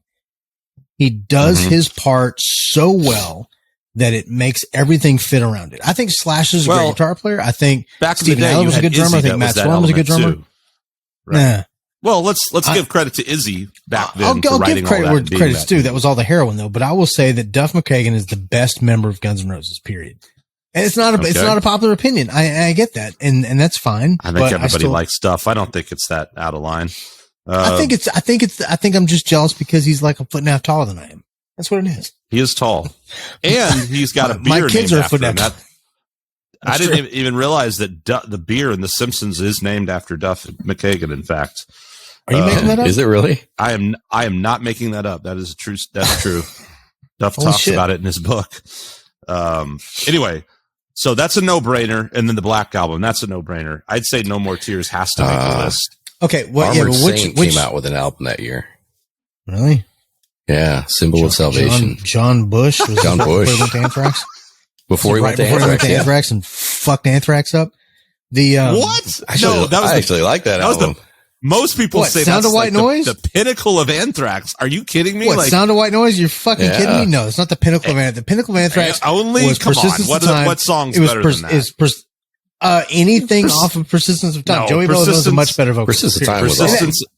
All right, now and you're that's just not being saying ridiculous. John Bush is a bad vocalist. I think he's a fucking amazing vocalist. I just don't think he's a better vocalist than Joey Belladonna. You're fucking talking about Anthrax. Well, you know my connection with them. Is this? Are you just getting heated about because this is personal because we're talking about Charlie Benante? What's going on over there, Dave? He's my favorite drummer in the world. Well, now he gets to play with Zakk Wylde and a Nazi, so it's that guy's had quite a career. So he kind of gets to play with it because most of those shows are getting canceled. So when you were saying Guns N' Roses, which album quit the tour? Well, I heard some things got canceled because of people being mad about Phil Anselmo's racist comments. Isn't that correct? A bunch of the European shows got canceled. Wow. Yeah. I'm kind of surprised it's doing as good as it is. I mean, it's Pantera. Well, it's weird. And so I look at it this way. I know what. Well, here's the thing: is that both Zach and Charlie have been so upfront with talking about the fact that it's a tribute. Right. Yeah. It's just a tribute. It's a celebration. They're not trying to be in Pantera. They're saying we're doing this because we want to give this music to a new generation. And I love that fact. We met Rex, super good dude, really a cool guy. Phil, I've never met him. Never. I've seen Pantera a couple times back when. Apparently, he likes to smoke weed. I've heard he really likes to smoke weed. Apparently, I saw him in the Summit, which is now Lakewood Church here in town. And I don't know, 500-600 times during the show, he's like, "Hey, shut the fuck up! Who in here likes to smoke weed?" Over and over again. We're like, the first time you're like, yeah. And the second time you're like, okay, yeah, I guess. But the last time you're like, just say no. We're all going to quit smoking. He did what Nancy Reagan never could. He did what Bob Dole never failed to do. He just he made it. Everyone was like, we don't want done smoking weed. You're annoying, dude. We don't want to. Just is this how annoying weed makes a person? I'm done with this shit. It's like makes you annoying and racist. So did you lump Use Your Illusion 1 and 2 as one album? Yeah, I'm just going to call that one album. Okay. I just made sure. So we got Black Album, we got GNR, we've got No More Tears, which includes Zombie Stomp. Let's not forget that's on the record. Great. Love that song. I know what you said, Dave, but 10 is such a huge album. You have to put it in there. You have to. I'm putting 10 in there and I'm putting Nevermind in there just because you have to, even though my high school Nevermind deserves a spot on it. Nevermind deserves a spot. I will stand by this. I've said this numerous times. I will stand by this till the day I die.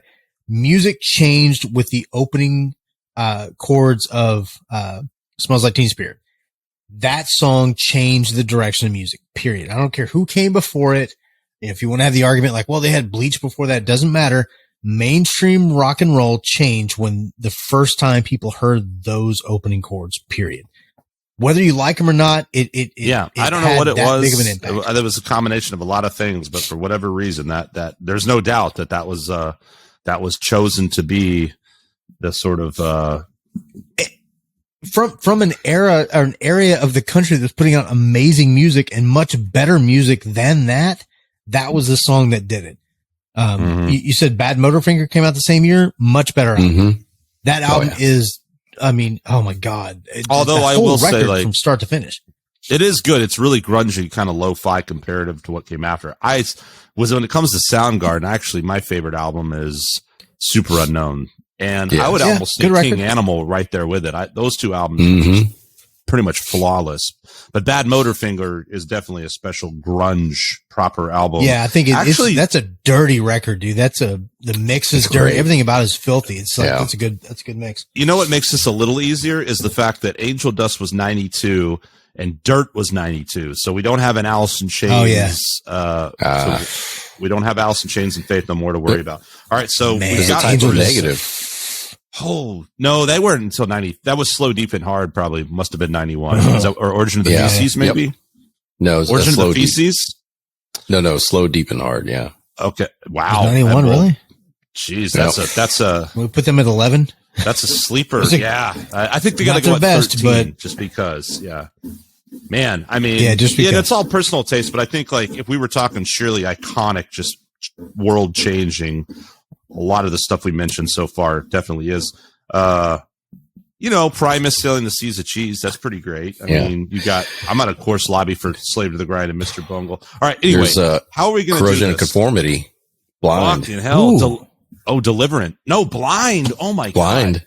Dance of the Dead before Pepper. Yeah, before Pepper. It was. Yeah. So when was Goldsinger? Golly, when was Deliverance then? 93? I thought maybe that was 93 and Wise Blood was 95. That must have been the case. Yeah. Anyway, well, we're going to rank here. If you had to choose a number one of 1991, what would it be? Dave. Oh my gosh.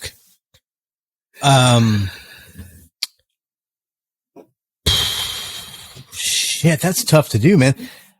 I would. Oh man, Sound of White Noise. Is that your number one? I think they didn't come out till 92. Dude, I was in a band when I lived in Kansas. And I auditioned with Only and with Angry Chair. Oh wow. And I remember when I finished Angry Chair, they told me I got the gig, and I said, I remember asking right then, do we do any other Anthrax besides Sound of White Noise? And they were like, no. And I went, well, shit. Because I could hit John Bush's notes. I could not hit, Joey's notes. I have a huge connection with Anthrax. I would say though, honestly, that if I had to say that the number one, I hate saying this, dude, because it's so. Let me guess what you're. Are you going to? Well, I was going to say number one and number two. Black Album. I'm going to say Black Album followed very very no closely more tears? by. No, I'm going to say Black Album, the GNR, and then No More Tears. And that says something because GNR number 2. Wow. Yeah. And that's what I'm saying. It says something because I think that album or those two albums had a bigger impact on music than I personally cared for that. Like, I think there's great songs on both those records, but just because I don't particularly like it, I understand the impact it had on music as a whole. Like, I think that the version of Don't Cry on the blue one, whichever one that one was the better version of those two songs. What was that, 2? Was that 1? Which one was the blue one? It was 2. It's 2. Okay. But that's the better version. Yeah. But just different lyrics. It's the better version. All, I guess. Yeah, it's better version. It's got better lyrics. Okay. Yeah, and also This is not for debate. This is not an opinion. That's what you're going to come in here hard with that opinion on this podcast. Like, no, fuck you, Don't Cry on Use Your Illusion 2. Here's why, because I made a mixtape with that version because I stole your copy of it and recorded it. And I made a mixtape for a certain young lady that was in our theater class and never gave it to her. And that was the version that I had. Oh, and so I gave her facelift. I remember giving her facelift. I think we're talking about the same person. I doubt it. Oh, well, wait. This is the girl that looked like Jesse Spano from Saved by the Bell. Oh, no, never mind. Yeah, I know who you're talking about. Yeah. Okay. Okay, so Dave has Black Album, Use Your Illusion, No More Tears, Saved by the Bell. What comes next? Man. So this is going to be an odd choice. I'm going to put Primus up there. I think that all right. Cheese had Jerry's Royce Driver, had Tommy the Cat. It had Winona's Brick Brown Beaver. That was on the Brown album. That was on that was a few years later. That was on the okay. Yeah, I think that was the Brown album. No, I think it came out before that. But I think that Tommy the Cat and Jerry's Race Car Driver were pretty influential when it came. That's when people realized how like Primus had gone beyond like Frizzle Fry and Suck on This. It was they were what was the difference? They were part of it. What did they do different? Do you think they really found the Primus sound with that album? Like, I don't really know the albums well enough to know the difference. No, I don't think that they found the Primus sound. I think that people found Primus. I think it was just, it was still them doing what they were doing, but it became, like they got the recognition. Right. So I think that very next year they were on Lollapalooza started, 91. When did that start? It was 92, wasn't it? But they were on the first tour, but it was like, that's when it was like, oh shit, this band's legit. They, I remember seeing the video for Tommy the Cat on MTV. Yeah. I'm wondering when 9 Inch Nails, I guess they didn't have anything that year, but that made me think. When did When did Pretty Hate Machine come out? Was that 89 maybe? 89? I think so. So maybe I feel like Downward Spiral was 93. I think you're right. Yeah, 93 or 94. It was right around our. Oh, maybe it was 93. Somewhere around. Yeah. Let's see. Nine Inch Nails discography. Gee, Jamie, to pull that up for you. What's your number 5, Dave? Wait, did we say Slave to the Grind was 91? Yeah. So that was. Oh fuck, man! I'm gonna put them before Primus. Okay, so you got that's a fucking great record, start to finish. God damn it! You know what? I'm gonna put it before Ozzy. Put it at 3. Whoa! Put it at 3 because that album is fucking. 3. There's not a bad song on that record. It is a masterpiece, man. Dude, every single song on that record is a fucking great tune. So, in your opinion, do you feel like? Go ahead. Well, so I'm putting Black Album as number 1, and this is based solely on just the influential change of rock and roll. Black Album, Use Your Illusion 1 and 2. I still think those 3 records could be put into one category. You had the tour, you had everything. That was the biggest thing. That was a sledgehammer to the face. But I'll put them in that order. Metallica, because I'm a much bigger fan of theirs than I was Guns N' Roses. I would put Slave to the Grind as number 3, Ozzy is number 4. No More Tears is a great record, but it has Zombie Stomp on it. There is not. Slave to the Grind doesn't have a Zombie Stomp. Now, well, they had Beggar's Day, but it was only an alternate. They had an alternate Zombie Stomp. Right. Adam was only in the chapel eating an apple part-time. Yeah, but the chorus to Beggar's Day was pretty catchy. Oh, it's still a good song. There was something you got Rob Afuso fun on the about that too there. back then. Like you could buy the clean CD or the dirty CD that Tipper Gore slapped her shit on. Like, look, I'm back. We're right back to 2000. So anyway, okay, I like this. So now Primus is number 5. So what comes after that? Maybe I should have just done 5. Is that your top 5?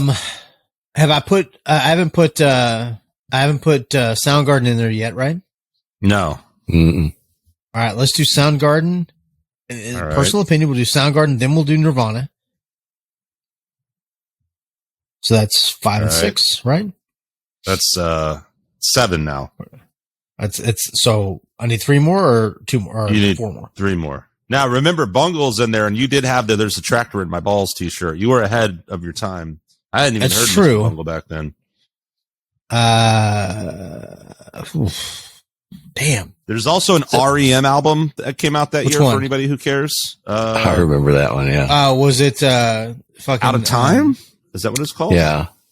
Was that the one with Losing My Religion? I would think that is a great song. Yeah, I didn't appreciate it. REM is. I didn't appreciate him back then like I do now, because everything back then had to have like yeah and guitar solos. But like no, there's good stuff, and that is a great song.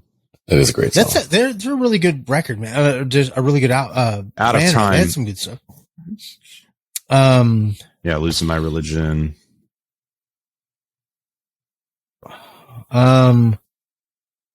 Oh, U2, Actung Baby came out that year. Fuck that shit. U2 and fucking Pearl Jam. That answered my question on it. A Massive Attack album came out that year, Blue Lines. I hate U2. I hate Pearl Jam. All right, so that's your set. That's your 8 and 9. That's your 1 and 2. So we're gonna put U2 at number 1. Who am I missing? I feel like I'm missing somebody. Apocalypse 91, Public Enemy. We'll just go completely different. Oh, the Chili Peppers. Probably going to put that one in there, right? What's Sugar Sex Magic? Yeah. I remember moshing at a frat party when Clay, my guitar teacher's band, was playing, and I was a frat party. I had no business being at as like a 14-year-old, getting hammered in the night. Like with Clay at 14. Yeah, everything about it was weird, and but I mean, I was at a frat party. I just had no game. I was like, hi, but I had. I got hammered and hurt my neck moshing to some fucking Chili Peppers cover. Was that the dude that had a girlfriend that looked like one of the guys from Iron Maiden? No, that was Steve. That was Steve. Okay. The art of the headbang. Yeah. Sorry, you might need to fucking bleep that out. Now, we didn't say any last names, so no, I didn't. Shit, man. because Sex Magic was a great record too. So that's got to go up, maybe in front of let's put that in front of Bad Motorfinger. Okay, so that's going to be, let's see, 1, 2, 3. Tears is 4. Primus was 5. Mm-hmm. And then you're going to do Blood Sugar is 6. Yep. Bad Motorfinger 7, Nevermind 8. I feel like Vic's going to be way quicker on this. I don't know. There's just so many to pick from. You had NWA. I can't even pronounce that title as a white guy. You got, I do have some rap stuff in here. Nobody knows what was going on with country except for you, if anybody would, Dave. I guess it was like George Strait and Garth Brooks were big then. Was Garth Brooks already hitting? Probably. Oh yeah. So I saw Garth Brooks, at the, I don't remember what venue this was. It was in Topeka. No, it was in Wichita. And, 2 weeks later, I saw Ozzy at the same venue. Very different shows. But this was back when Garth was like, swinging out on the rope and like smashing guitars and shit. And then at the Ozzy show, someone was in the Raptors shooting bottle rockets at the crowd. Oh, I remember that. Stop the show and tell him to come down. And on Headbangers Ball that weekend, he talked about, I'm like, I was at that show and I felt so connected to Ricky Rackman. Which, by the way, if you don't follow Ricky Rackman on TikTok, do it because it's fucking awesome. Because it's all the bullshit aside. He talks about like things he loved about that show and things he guests he hated, guests he loved and things he wishes he could have done more of. And it's like the Ricky Rackman we all kind of hoped he really was in private, and he totally was. Right, but he couldn't be on TV. Like, because of MTV, he couldn't like. Oh yeah, he talks shit about the first time Nirvana was on, about how it wasn't at all what it should have been. Well, Kurt Nirvana on Headbangers Ball is just weird. Even if they were a game changer and everything, it's like that show was for Slayer and Megadeth and all, and all right. that. But he also talks about some of the glam bands that were on there. It was just, but his TikTok is pretty rad. So go check it out. Okay. So let's see. We got 2 more to go. Fuck. Now there's still, let's see. What other albums are out there? Smashing Pumpkins. Gish though, right? It's Gish. I still think Siamese Dream is a better record. Yeah. I feel like I want to go listen to this. Spilled some of this delicious yellow rose on my Carhartt jacket here. I don't know what you're looking at, Vic. I've just got a thing over here with about 50 different things on it. And yeah, I'm just trying to find like just a list. Did we find out when Seasons came out? Was it 90? Oh yeah. I didn't look it up, but I'm pretty sure it was. I'm curious about this Massive Attack album. What was on it? I wonder if it had the big, like Angel and, what's their biggest hit? I guess Metal Church had an album that year too, 91. Oh, dude, I had that cassette tape. Might have even borrowed it from you, Dave. I can't even. What was the name of that album? Metal Church. The Human Factor. Yeah, I had that. I think there was a song on there called Soylent Green. Maybe I'm thinking of a different album, but I feel like, I swear to God, I think there was. And that was, we won't even go down the Soylent Green inside joke road. That is a whole episode in itself. So I think Dave is just tapping out at 8. He's like, I'm fucking done. No, hang on. 1991 was a pile of shit. Well, there's so many good fucking albums. 100 greatest. Here's another 100 greatest albums of 1991. Holy fuck. Okay, this is a little more. Oh my gosh. All the ones we're picking are in the top. I don't know if this is ranked by sales or whatever, but Cypress Hill. I always thought Cypress Hill was fucking goofy as hell, but I know you liked him, Dave. I think. Dude, fuck Dangerous you. Michael Jackson. Awesome. What Cypress Hill record came out in 91? Diamonds, Pearls. Black Sunday? Cypress Hill debut album, I guess. Oh, fuck that. Black Sunday was a great record. So Arise came out too. This is a fucking great record, man. Yeah, Arise is pretty badass. No, you're right. Holy shit! Into the Great Wide Open, Tom Petty. I mean, that has to make my list.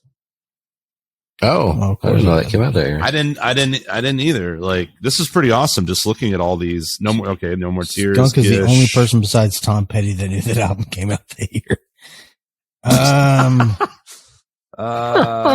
Naughty by Nature. Remember that? OPP. Oh, the Stevie Ray Vaughan, The Sky is Crying. Oh yeah. There we go. That was the. Yeah. Damn.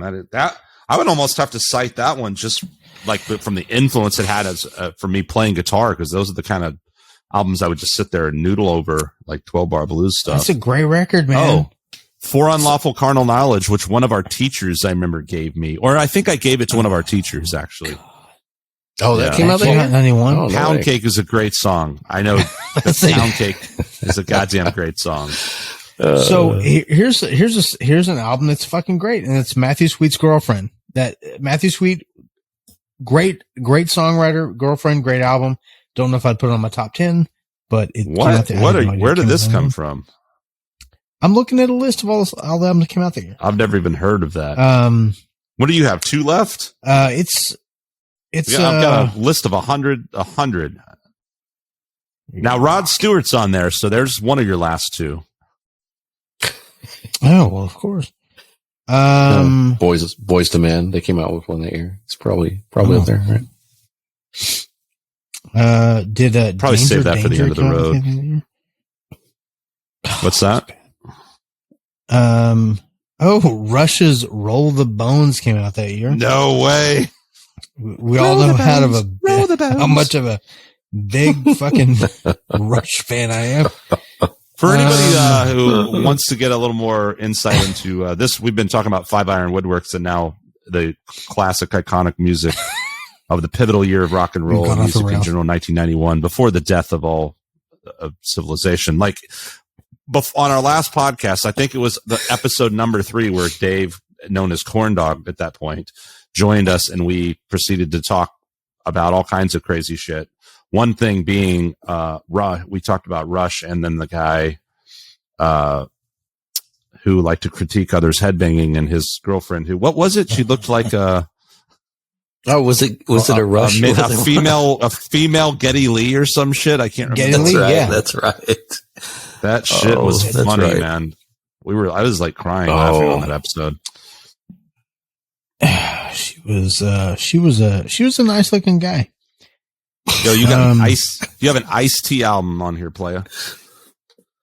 OG original gangster. Gangster, not gangsta. Seal. You had Seal. Alice Cooper's Hey Stupid came out. Oh, dude. That's got to make the list. That was a fucking great album. Wasn't Poison on that song, on that record? No, that was. But the cool thing about that, they had all these guests. They had like Slash and Steve Vai and Vinnie Moore, like all these badasses. Satriani might have even been on it, playing on different songs. Like Hey Stupid has Slash on it. Freed My Frankenstein, I think, has Vai. There's some cheesy stuff, but there's some great stuff like Love's a Loaded Gun. What a great song that is. Sometimes love's a loaded gun. I think that was the one. Okay. Might as well be on Mars. I don't know why I'm not seeing that. Maybe I just missed it. So what are you picking one of those, Dave? You got SRV, you got Alice Cooper. Clearly you're a huge Tom Petty fan. Mr. Bungle. I like Tom Petty. Did you say did you pick Arise? Was that one of your picks? If it is, it's going to be 10. That was. Hold the phone, everybody. We've got a Neil Young album. So, what all was on Slow, Deep, and Hard? Was that? Dude, that album's hilarious. It's got fucking unsuccessfully coping with the natural beauty of infidelity. Is that 12-minute track? There you one. go, number 9. I know right you're there. fucking so slow. Number 9, Slow, Deep, and Hard. Yeah, brilliant shit. Number 9, and let's put Arise at 10. All right. I have seen Sepultura. 2.5 hours later, Dave has finished his list. All right, so just to tough. Hold on, I saw them 3 times and they got better each time. Who was Sepultura? Yeah. Yeah, we saw them. Well, we saw both of them. We saw them, Typo Negative. That was my first time seeing both those bands, and Ozzy all at South Park Meadows, 1996. When it was still a fucking venue and not a goddamn mall. Remember that fucking is now? Gargantuan, just hippopotamus-sized fuck that was roaming around with a knife out? Remember that? No. Like right before Ozzy? No, you don't remember that? Oh, Jesus, dude. We were like kind of pretty close to up front, and there was just ogre, like 400 plus pounder, fucking, I'm going to kill everybody. And he had a knife out, and everyone was like, oh, shit. And we just like moved. Yeah. I remember when Sepultura started playing, and they, was it Roots, I guess they're playing, but there was like this huge, mosh pit circle, and there was a young lady that was entering the mosh. She was kind of short, but very well endowed, and someone ripped her bikini top off. Do you remember this? And she proceeded to beat the fuck out of that guy. I've never. Clearly, your memories of that show are better than mine. This woman, I guess I was too busy looking at the fat dude with the knife. Shit out of this guy because he ripped her top off, and she was like, "That's it, motherfucker." And I remember like other guys were like trying to hand it back to her, like, "Put it on, put it on." And she commenced to beating the fuck out of this guy. Wow. And then she put her top on and went back to moshing, but I was like, holy crap, dude. That was like no one was like this one douchebag was trying to be, Joey Cool Guy, and everyone else was like, dude, we're just having a good time. Would you fucking knock it off? Well, it's like, we all like, looking at a scantily clad woman, but it doesn't make it okay to go. You can't just go rip her clothes off and think everyone's going to start fucking high-fiving you creep rapist, No, I mean? and this was back in 90 whatever, to where like there was a very big boys will be boys mentality. And even then it was like, hey bro, that was kind of fucked up. That was not maybe cool, you shouldn't do that. Hey, knife guy, get over here. You could still smoke in McDonald's at the time, and people weren't having it. Dave, we're going to have to make an amendment to your list here, because I just see that Hammer's Too Legit to Quit also came out in 1991. Oh, shit. So you were, we got to pray just to make it today. Yeah, God you were damn. praying just to make it every day. So while Dave took all evening to Toad the Wet Sprocket. Remember those guys? They had some cool songs. I was like a closet Toad the Wet Sprocket fan. Man. It's a stupid fucking name for a band, but who am I to talk? What was it? Oh man, Michael Bolton. You got another one, dude. Speaking of Bill Hicks, when I love the Bill Hicks Michael Bolton routine. Remember when he just went off on Michael Bolton and the Dumbo ear? Dude, I fucking love Michael Bolton. You know why? Because he doesn't now don't get me wrong, he was a rocker back in the 70s, but that's a guy who was never straight away. It's like Kenny G. He just like found his audience and said, fuck it. That's who I am. Yeah. That's who I am. And hey, props to you, brother. I celebrate the entire catalog. I don't have a problem personally. What I was saying was the way Bill Hicks went off on him, and that shit was just hilarious. No. He was just like, am I the only one the other day that has the giant fucking Dumbo ear that can hear? This guy can't sing. It's horrible. That scene in Office Space. Oh, you're Michael. Oh, Bolton? yeah, Michael Bolton. He's like, I celebrate. Just call me Mike. Catalog. Yeah. They're like super taken and offended. Oh, yeah. In true fashion, I'm sitting here eating Mexican food while we're talking. Please tell me it's the Chos. Man, I was thinking about that today, dude. Oh, God, I wish it was. I never grow up and have any respect for my body. Like, we need to do a Ponchos run. Vic should come with us. We should do a Ponchos podcast. Oh, my God. We should do a live fucking stream inside Ponchos. And see how long the podcast can actually go. But the podcast just ends with, oh, God, just like people running off to the bathroom. So you just get this, like the camera just like sort of like slowly falls, and you just see like a moving chileriano and some like cold sopapillas and those. So, and that's the worst chips any restaurant's ever had, but they stuck by them for decades.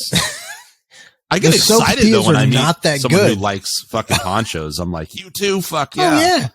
No, it was a nostalgia thing. Are not good. Thing. It's just the best thing on the menu. Yeah. Vic, when's the last nobody time you likes had ponchos? The Big Mac, please, but it's still the best thing on the menu. That's true. Yeah, if you're gonna eat garbage, like eat good garbage. Yeah, I just remember the little flag that you can raise up when you wanted more stuff. Dude, you don't know the feeling of walking into a Poncho's with a fucking clipboard with their logo. Nobody knows on top. that feeling, Dave. Nobody knows that feeling. Like, but you and I.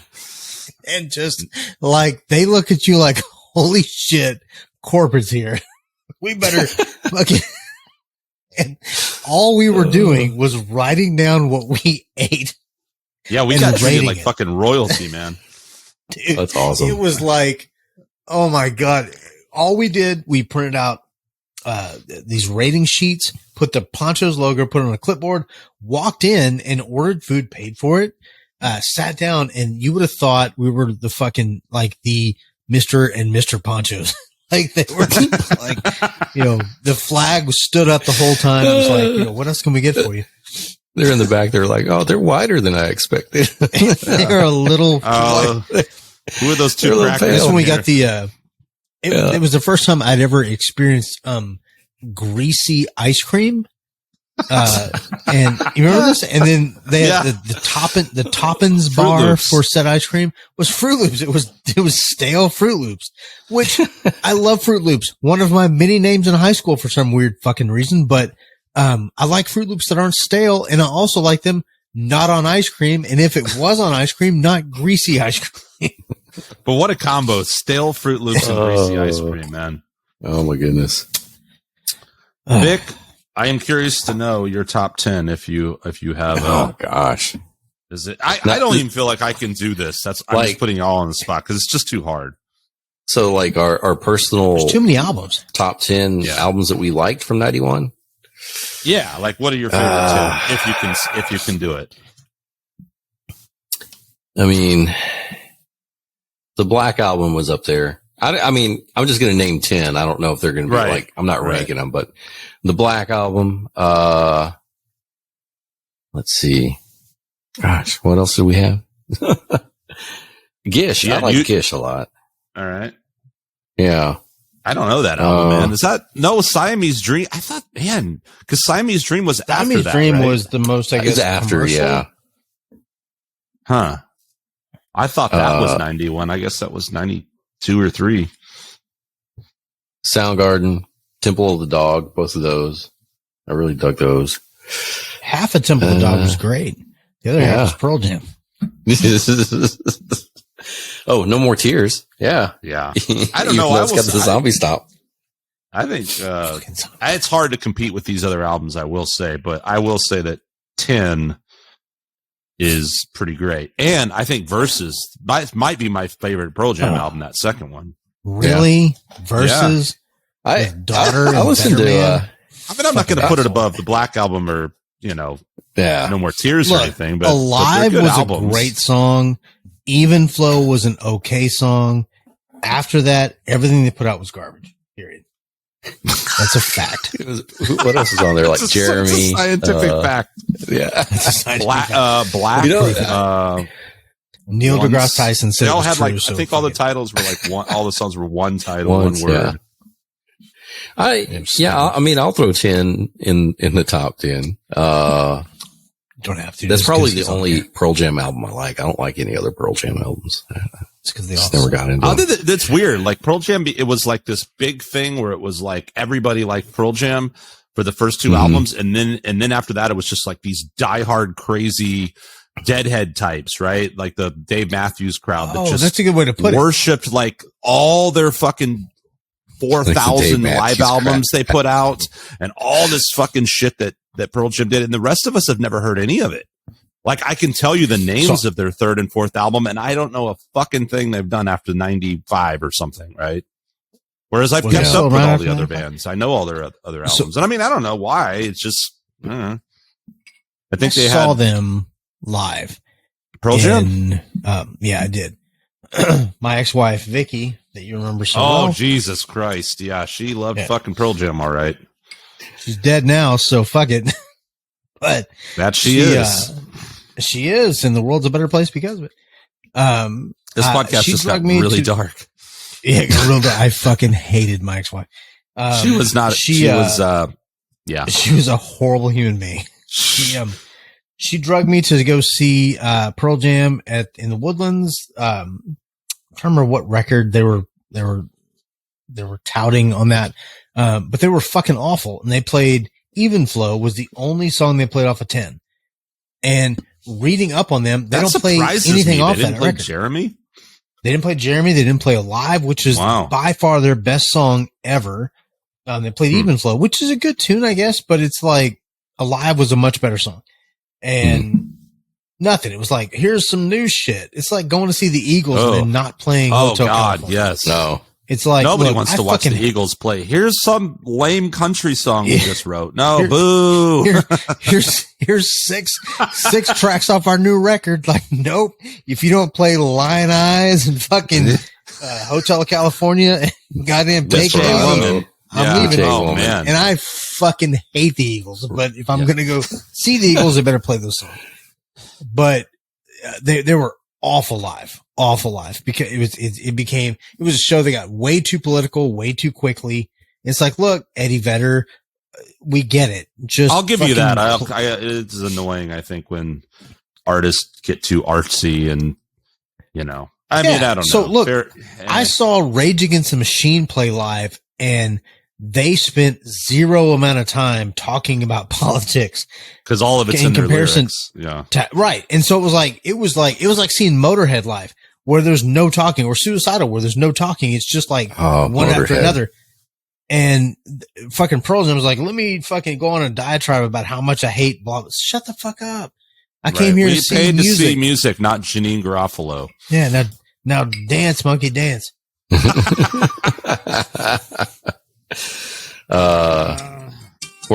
many do I have there? Mild opinions on Pearl Jam. 1, 2, 3, 4. You have 6. 6. So here's how old I am, real quick. My fucking alarm just went off to remind me to take my blood pressure medicine. Which is now skyrocketed just from talking about Pearl Jam. You've got one of those watches, one of those little Fitbit things that's like telling your heart rate is sped up because you're getting all worked up over Pearl Jam. Calm down, Dave. It's okay. You never have to see Eddie Vedder again. You never have to listen to Eddie Vedder's politics ever again. I really want Eddie Vedder to follow 5 Iron Woodworks. This is like my new mission to like find a way to get Eddie Vedder to comment on a 5 Iron Woodworks post. Him and Neil Young will follow you. Neil Young. I love Neil Young. I love Neil Young. Hate Eddie Vedder. What? Neil Young? Look, I know some people. I don't know. I mean, he's got some okay songs, but I know a lot of people just love Neil Young. All he ever seems to do is just. He was like a crotchety old fart before he was a crotchety old free fart. World. He rocks in the free world. And complains about. I don't know. He's just. I don't know why. I saw him live. He was boring as hell. You know the best thing that I ever came out of Neil Young? Typo Negative's cover of Cinnamon Girl. That. Yeah, there you go. So here's the thing about Neil Young. Here's 2 things I love about Neil Young. He's grumpy. He's crotchety. He's definitely those things. Fucking awesome. Anyway. I agree. The best thing. I noticed he didn't make your list though. So anyway, so what? Your number 8 is Neil Young. Is that correct, Vic? Oh no. I just said he was going to team up with Eddie Vedder and follow 5 Iron Woodworks. Yeah. You're not you're not a U2 hater, right? Me? No. Well, you are. I thought you were like, fuck them. I was asking Vic. I hate U2. I mean, Bono. I don't like him, but I don't hate Bono, him. But right? Their early shit was okay. I guess indifferent. I don't know what song, Actung Baby. I don't know what songs are on that album. It's like Sting and the Police. Their early shit was good. The Police was great. Sting's stuff by himself sucked in comparison. It's true. He did have some good stuff. I just don't know any of their catalogs. Really, like what? Like name 2 good solo. Oh, dude, Sting fucking. What was that song? You can't. It's wrong. You're wrong. You can't. You're wrong. Come on, hold something Rose, like not Desert Rose. That was Eric Johnson. Fucking. Oh God. Fields of Gold. That was a fucking badass. Really? Song. Yes. Oh fuck you, dude. Come on. Take your fucking heart medication already, man. I don't want you to die on this podcast. You're like, I don't know. A Message in a Bottle was good. Like, no, What? Oh man. Dave has always had really strong, most people do. And I know I've got my opinions and they've been stated on this podcast way more than Vic would like, but I think I've been doing better. But anyway, Dave has always had really stern opinions that just didn't even have to make sense. Like, you know where I'm about to go with this, Dave. Now, I get the band stuff, but Dave's like always hated certain bands. I was like, why do you hate this band? They're not that bad. But here's the best. For no reason whatsoever, he hates Sigourney Weaver, and there's no reason for it. Fucking hates. He hates Ripley. Fuck Sigourney Weaver. Ripley was the worst female hero. She was the worst part of Ghostbusters. Oh. She was the worst part of Alien. Fuck that. She shit, was man. Alien. I fucking hate she made the whole thing. Oh fuck no, she didn't. Really? Now, am I going to sit here and tell you that Sigourney Weaver is my favorite actress of all time and she's the greatest thing since Swiss cheese? No, because she sucks. There's nothing wrong with her. Like, why do you? Everything's wrong. Why do you hate Sigourney Weaver so much? She's a shit actress and she's a horrible. You know what's going to happen? That's why. I wish this is why I wish I was like really famous and powerful because I would use it for stupid shit. First of all, I would never do any sort of like maintenance and manicuring to myself because I'm lazy and I hate all that shit. So I'd have people brushing my teeth and clipping my toenails. That's just me. Call me a douchebag. But also, I would do shit like go, Sigourney Weaver, how much do I have to pay you, my dear friend Sigourney Weaver, to ask this fucking guy to make you a Ghostbuster-shaped coffee table? Like, I would fucking have Sigourney Weaver order shit from Five Iron Woodworks. So she was at Comic Palooza here in Houston a few years ago, and my younger sister Chelsea went, and she goes, "Hey, here's this." She met David Ellison at this show, and I was like, "That's pretty cool." That was like a cool thing a few years ago. Nowadays, it's not as cool. He wasn't David jacking Ellison. his I dick didn't shake his hand though, and I definitely didn't give him my info. He wasn't jacking his dick or touring with some of the other Megadeth tour members.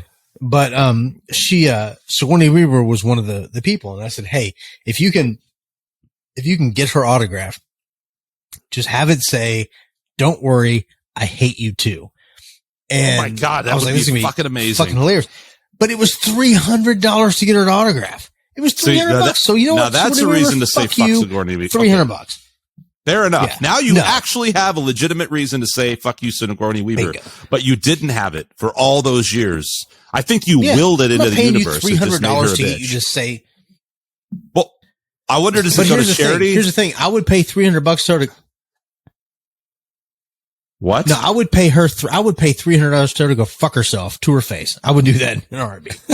I would give $300 charity to tell Sigourney Weaver to go fuck herself. Mm-hmm. I'd pay $300 just to watch how that played out. But just to watch me get escorted out of the convention center. There's someone else too, Dave. Like I feel like there's another unjustified person that you just loathe for no reason. I don't like Angela Lansbury. What? That's the so murder she random. wrote lady. Yeah, the murder she wrote. Look, to be fair, that bitch should have left fucking town. All she did was get people killed. Quit writing. Can everybody just go like, hey, this bitch moved into town and started writing murdering like, everybody. Everyone in the town is fucking dead. Can we get this lady fucking out of here? Stupid fucking show. I'll give you that. But anyway, Michael Landon. I don't feel like was another Vic guy? has. Michael. No, that's just wrong. Poor Michael Landon. No, maybe he was a douche. Wrong. I don't know. I just know he had a tragic ending. He had a tragic, okay, but that doesn't excuse everything. A lot of people have tragic endings that were. That doesn't excuse his shitty TV shows. Right, he was a shit actor. Do you know there's someone out there too that's just like, I wonder. I don't know how. Maybe there's one person out there who's like, fuck this Five Iron Woodworks guy. I fucking hate his shit. Oh, dude, I get the emails. There's Trust people me, that there are hate people me. that fucking hate. You get emails? Are they from Sigourney Weaver? Like, look, you fucking piece of shit. You slander my name anymore. Oh, if I would love to get an email from Sigourney Weaver, but I get those type of emails like, dude, I hate your work. Okay, well then fucking, why are you following me? Like, why do you put that much effort? To harass a woodworker? That's what kills me. that's what kills me about anything at all about social media is that people find ways to like, I think your content is stupid. Okay. Well, I'm sure it probably is, but you know what? I mean, that's like your opinion, man. I don't give a shit. Like these people think that I lose sleep over them not liking my shit. Like I don't like Burger King, but I still pass it every day and manage to sleep really well every night. Right. The only thing you lose sleep over is your hatred for Sigourney Weaver and Pearl Jam. Fuck Sigourney Weaver, dude. I can't stand Sigourney Weaver. I never have. As long as we've known each other, her and the Eagles are like the two things that I have never. I remember watching The Big Lebowski and getting mad as shit going, that's my line. I fucking hate the Eagles. Now, every time I tell people they're going to like in The Big Lebowski? No, as in they fucking suck. I hated the Eagles before 1997. I think you probably had to endure a little bit of Eagles phase from me, possibly. I'm not sure. Oh, absolutely. Like, oh my God, to this very fucking day. And it's not just the Eagles. It's Don Henley. That's what it is. That's where it pinpoints to that guy right there. Because even to this day, if my wife says, hey, Tin, can you bring the dirty laundry downstairs? Me from the other side of the house is going, dirty laundry every single time. I will give you that one. Yeah, I'll give you that one.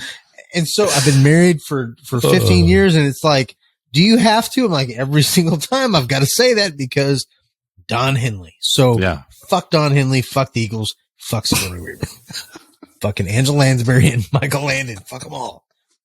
Anyway, everybody, the super positive love everybody. So you should buy some stuff from me because I'm a good guy. And Dave Tucker, that great guy. If you fill all your woodworking and carpentry and hateful, if you hate people and love carpentry, 5 Iron Woodworks. There you go.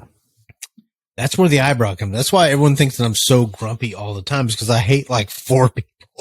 But those 4 people are beloved by everyone except for me. So it's so ironic because you get along with everybody. You're likable. But those 4 people, you will not allow them in your world. Damn. So, but here's a question though. How many of those 4 people are still alive? 2. So we're almost there.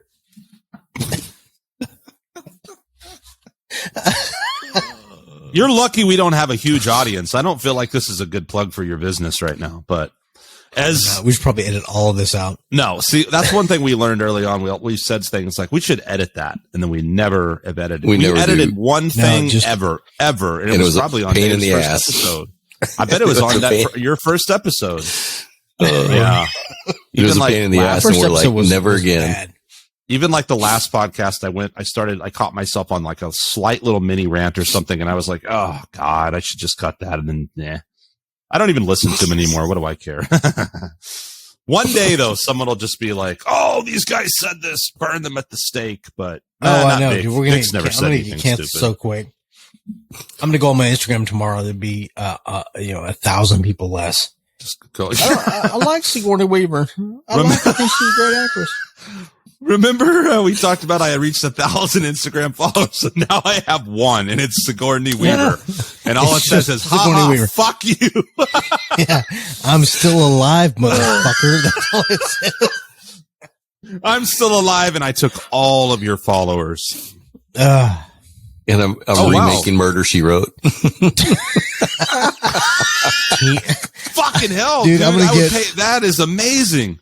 Oh. Dude, you know what I'm going to do? I'm going to get a hold of Scott at George Supply and say, look, I need a new t-shirt, a 5 Iron shirt that on the back it just says hashtag Team Sigourney. That's all it says. You know what? Somebody needs to get Sigourney Weaver to remake Murder, She Wrote with Don Henley writing and singing the end. Fuck. Don Henley as the sheriff. God damn it. So a few months back. He plays a song in every episode? Every fucking episode. Playing the drums. Sounds like a fucking winner of a show, man. So a few months back, my buddy Jason, he calls me and says, hey man, I got this mesquite in my garage. I need to get rid of it. Lori's been on my ass about it's just been taking up room, and I was going to buy a smoker and didn't. And so it's been in for like 3 years. Do you want it? I went, yeah, I'll take it because I'll make something out of it. So he brings it by here. to drop it off. And so Lori's happy. Lori's his wife. She's happy. He got rid of the stuff. So she wins, right? She wins the argument. Hey, I wanted you to get rid of it. You got rid of it. He brought it to me. And so I ran it through my joiner and my planer, and I made these planks out of it. And then I sliced them and made some coasters out of the mesquite and branded them 5-iron. But on the back, I had Jason autograph them, and I put them for sale on through Instagram and on my website. And so I dedicated them to her and said, look, you might have won the argument, but Jason won the money on this. So you might have been super pissed off that this stuff was still in the garage, but at least he was able to give them to me, and I made something out of them. So I had Team Jason and Team Lori made up for that. And I was told very quickly to stop doing that. Like, you should not put married people against each other. Apparently it's bad for business. This is why your daughter and wife should run your social media. Now we come back around to that. Although I still can't get away from a Sigourney Weaver. I'm just at this point, I'm thinking like you need to make a bottle opener with like a little ghost on it or a little alien, and on the back it just says, "For my dear friend Sigourney." I will pay you to make that, and then I will find her address and get arrested delivering it. Dude, and here's the thing, and we've talked about this for 30 years. I have no idea where it started. I don't. So here's a good example. I love Stephen King. I've read all of his books. I've read all of his short stories. I fucking hated The Shawshank Redemption, the movie version. I thought the short story was stuff great. Like this, Vic. It's just absurd. It's just absurd. It's awful. It's like people who say they don't like the Beatles. It's outrageous. No, the Beatles had a couple good songs, but like the movie adaptation of The Shawshank Redemption was horrible. It was horrible. All right. Well, I guess so. I alienate myself. I read the book first, guys. I will say. No, look, I didn't. I watched the movie first. 15 books I've read in my life. Like Green Mile, I think was great. That and the movie were both good. I felt the same about Misery, although I hated The Shining because after I saw Kubrick's movie, I was like, God, I hate this book. But that was because you got used to their interpretation.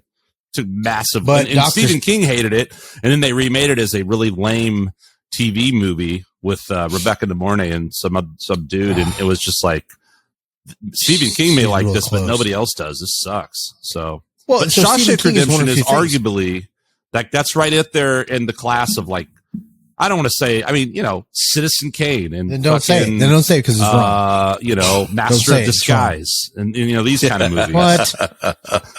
So listen. Green Mile, awesome. Stand By Me, awesome. You like Stand By Me because you met Will Wheaton. We know. Will Wheaton is a fucking great dude. He's a goddamn national treasure. But Stand By Me was a great adaptation of the short story, The Body. But here's the thing. Shawshank Redemption was as horrible as Sleepwalkers and also The Lawnmower. This is the most that is the most ridiculous comment I've ever fucking heard. I've heard some stupid comments. I mean, those movies were garbage. You are correct that we saw both of those together in the theater when everyone thought we were dating in high school. But that because we just hung out together all the time and no one else. But like this, look, I'm turning into you now. You got me. I'm stuttering. I'm gonna have to take. So obviously, I said that to trigger everything. It's not the same. Sleepwalkers, awful. All that shit was bad. I just didn't particularly care for The Shawshank Redemption. That's a much better way of putting it. You could also say, see how you said that? You could also say something like, I'm just not really that much of a fan of Sigourney Weaver, as opposed to, I fucking hate Sigourney Weaver for no reason whatsoever. Fuck Sigourney Weaver. Name one good movie she was in. We already covered this. Aliens and Ghostbusters, two of the best movies of all time.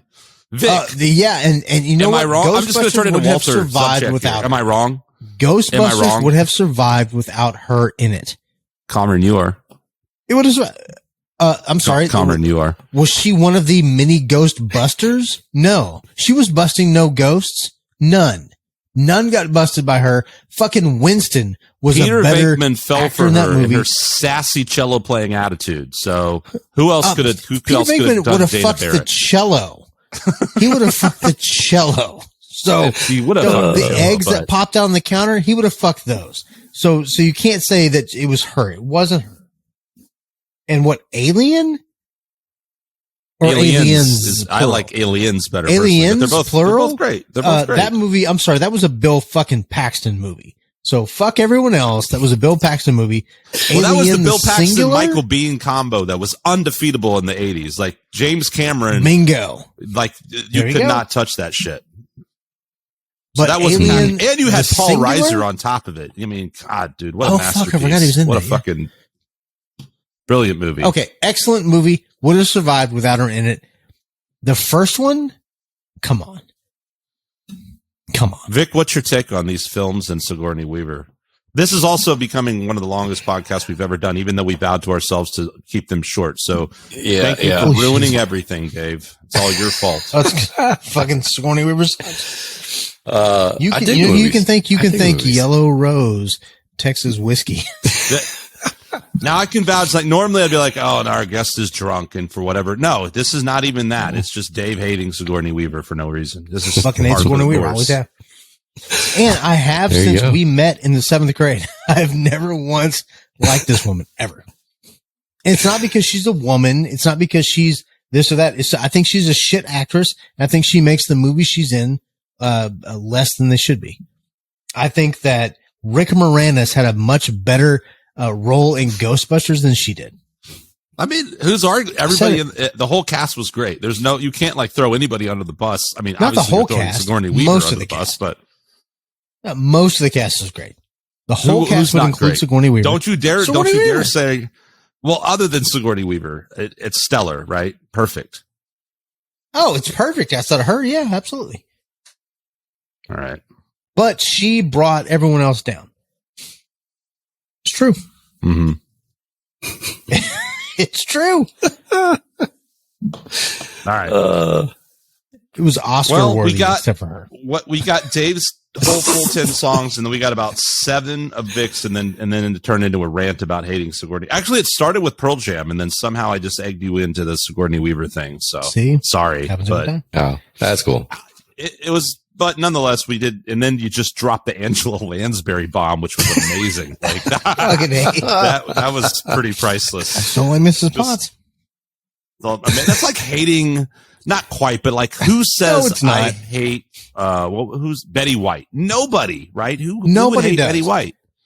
Nobody would. But Angela Lansbury is no Betty White. I'll agree with you on that. I don't know jack shit about either one of their work, minus Murder, She Wrote, and Golden Girls, but I feel like Betty White was just a badass. Well, and everyone that knows me knows that is my favorite TV show. Golden Girls was the greatest TV show to ever be on television, followed very closely by Three's Company. Period. And B. Arthur doesn't rub you in the wrong way that saying Sigourney Weaver might rub some people. No, because B. Arthur. You're totally cool with B. Arthur. Yeah, she was awesome, dude. She was awesome. She was sassy when she needed to be sassy. She was a little sour.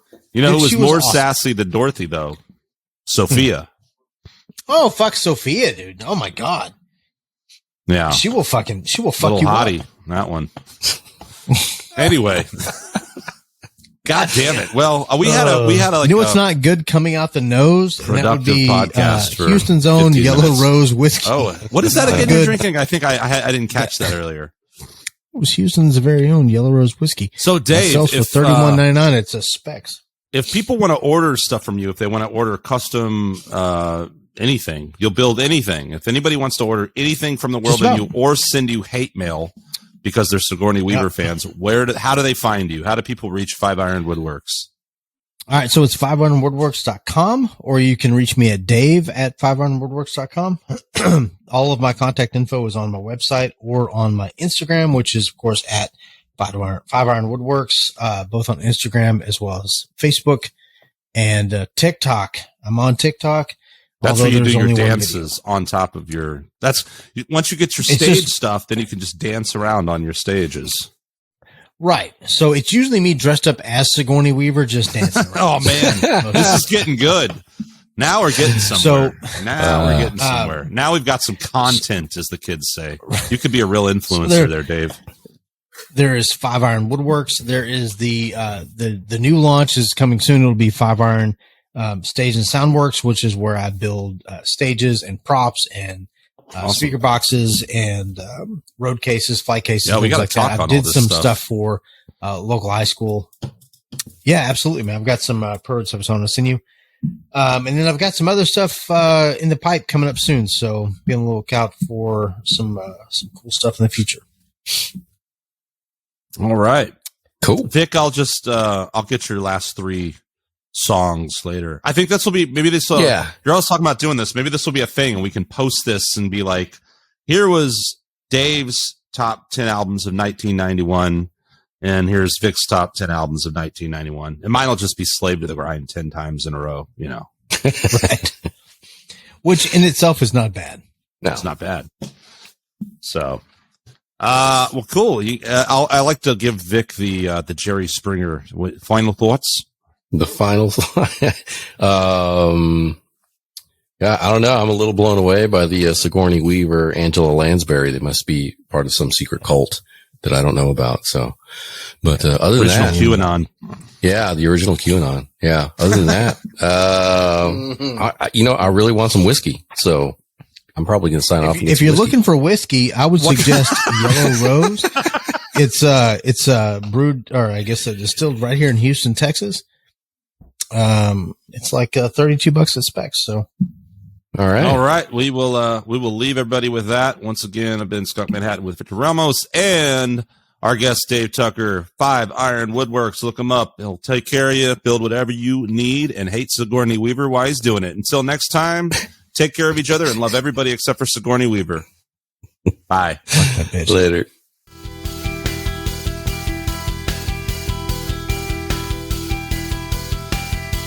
Hey folks, that concludes another episode of the podcast. Guest links will be available in the show notes. We'd like to thank our friends at Top Shelf Music for showcasing the podcast on their site. Be sure and check them out at topshelfmusicmag.com for the latest music news, reviews, and events. We'd also like to thank the folks over at Tragan Guitars, Godin Guitars, Ernie Ball Strings, and 5 Iron Woodworks. Have a great week and catch you on the next one.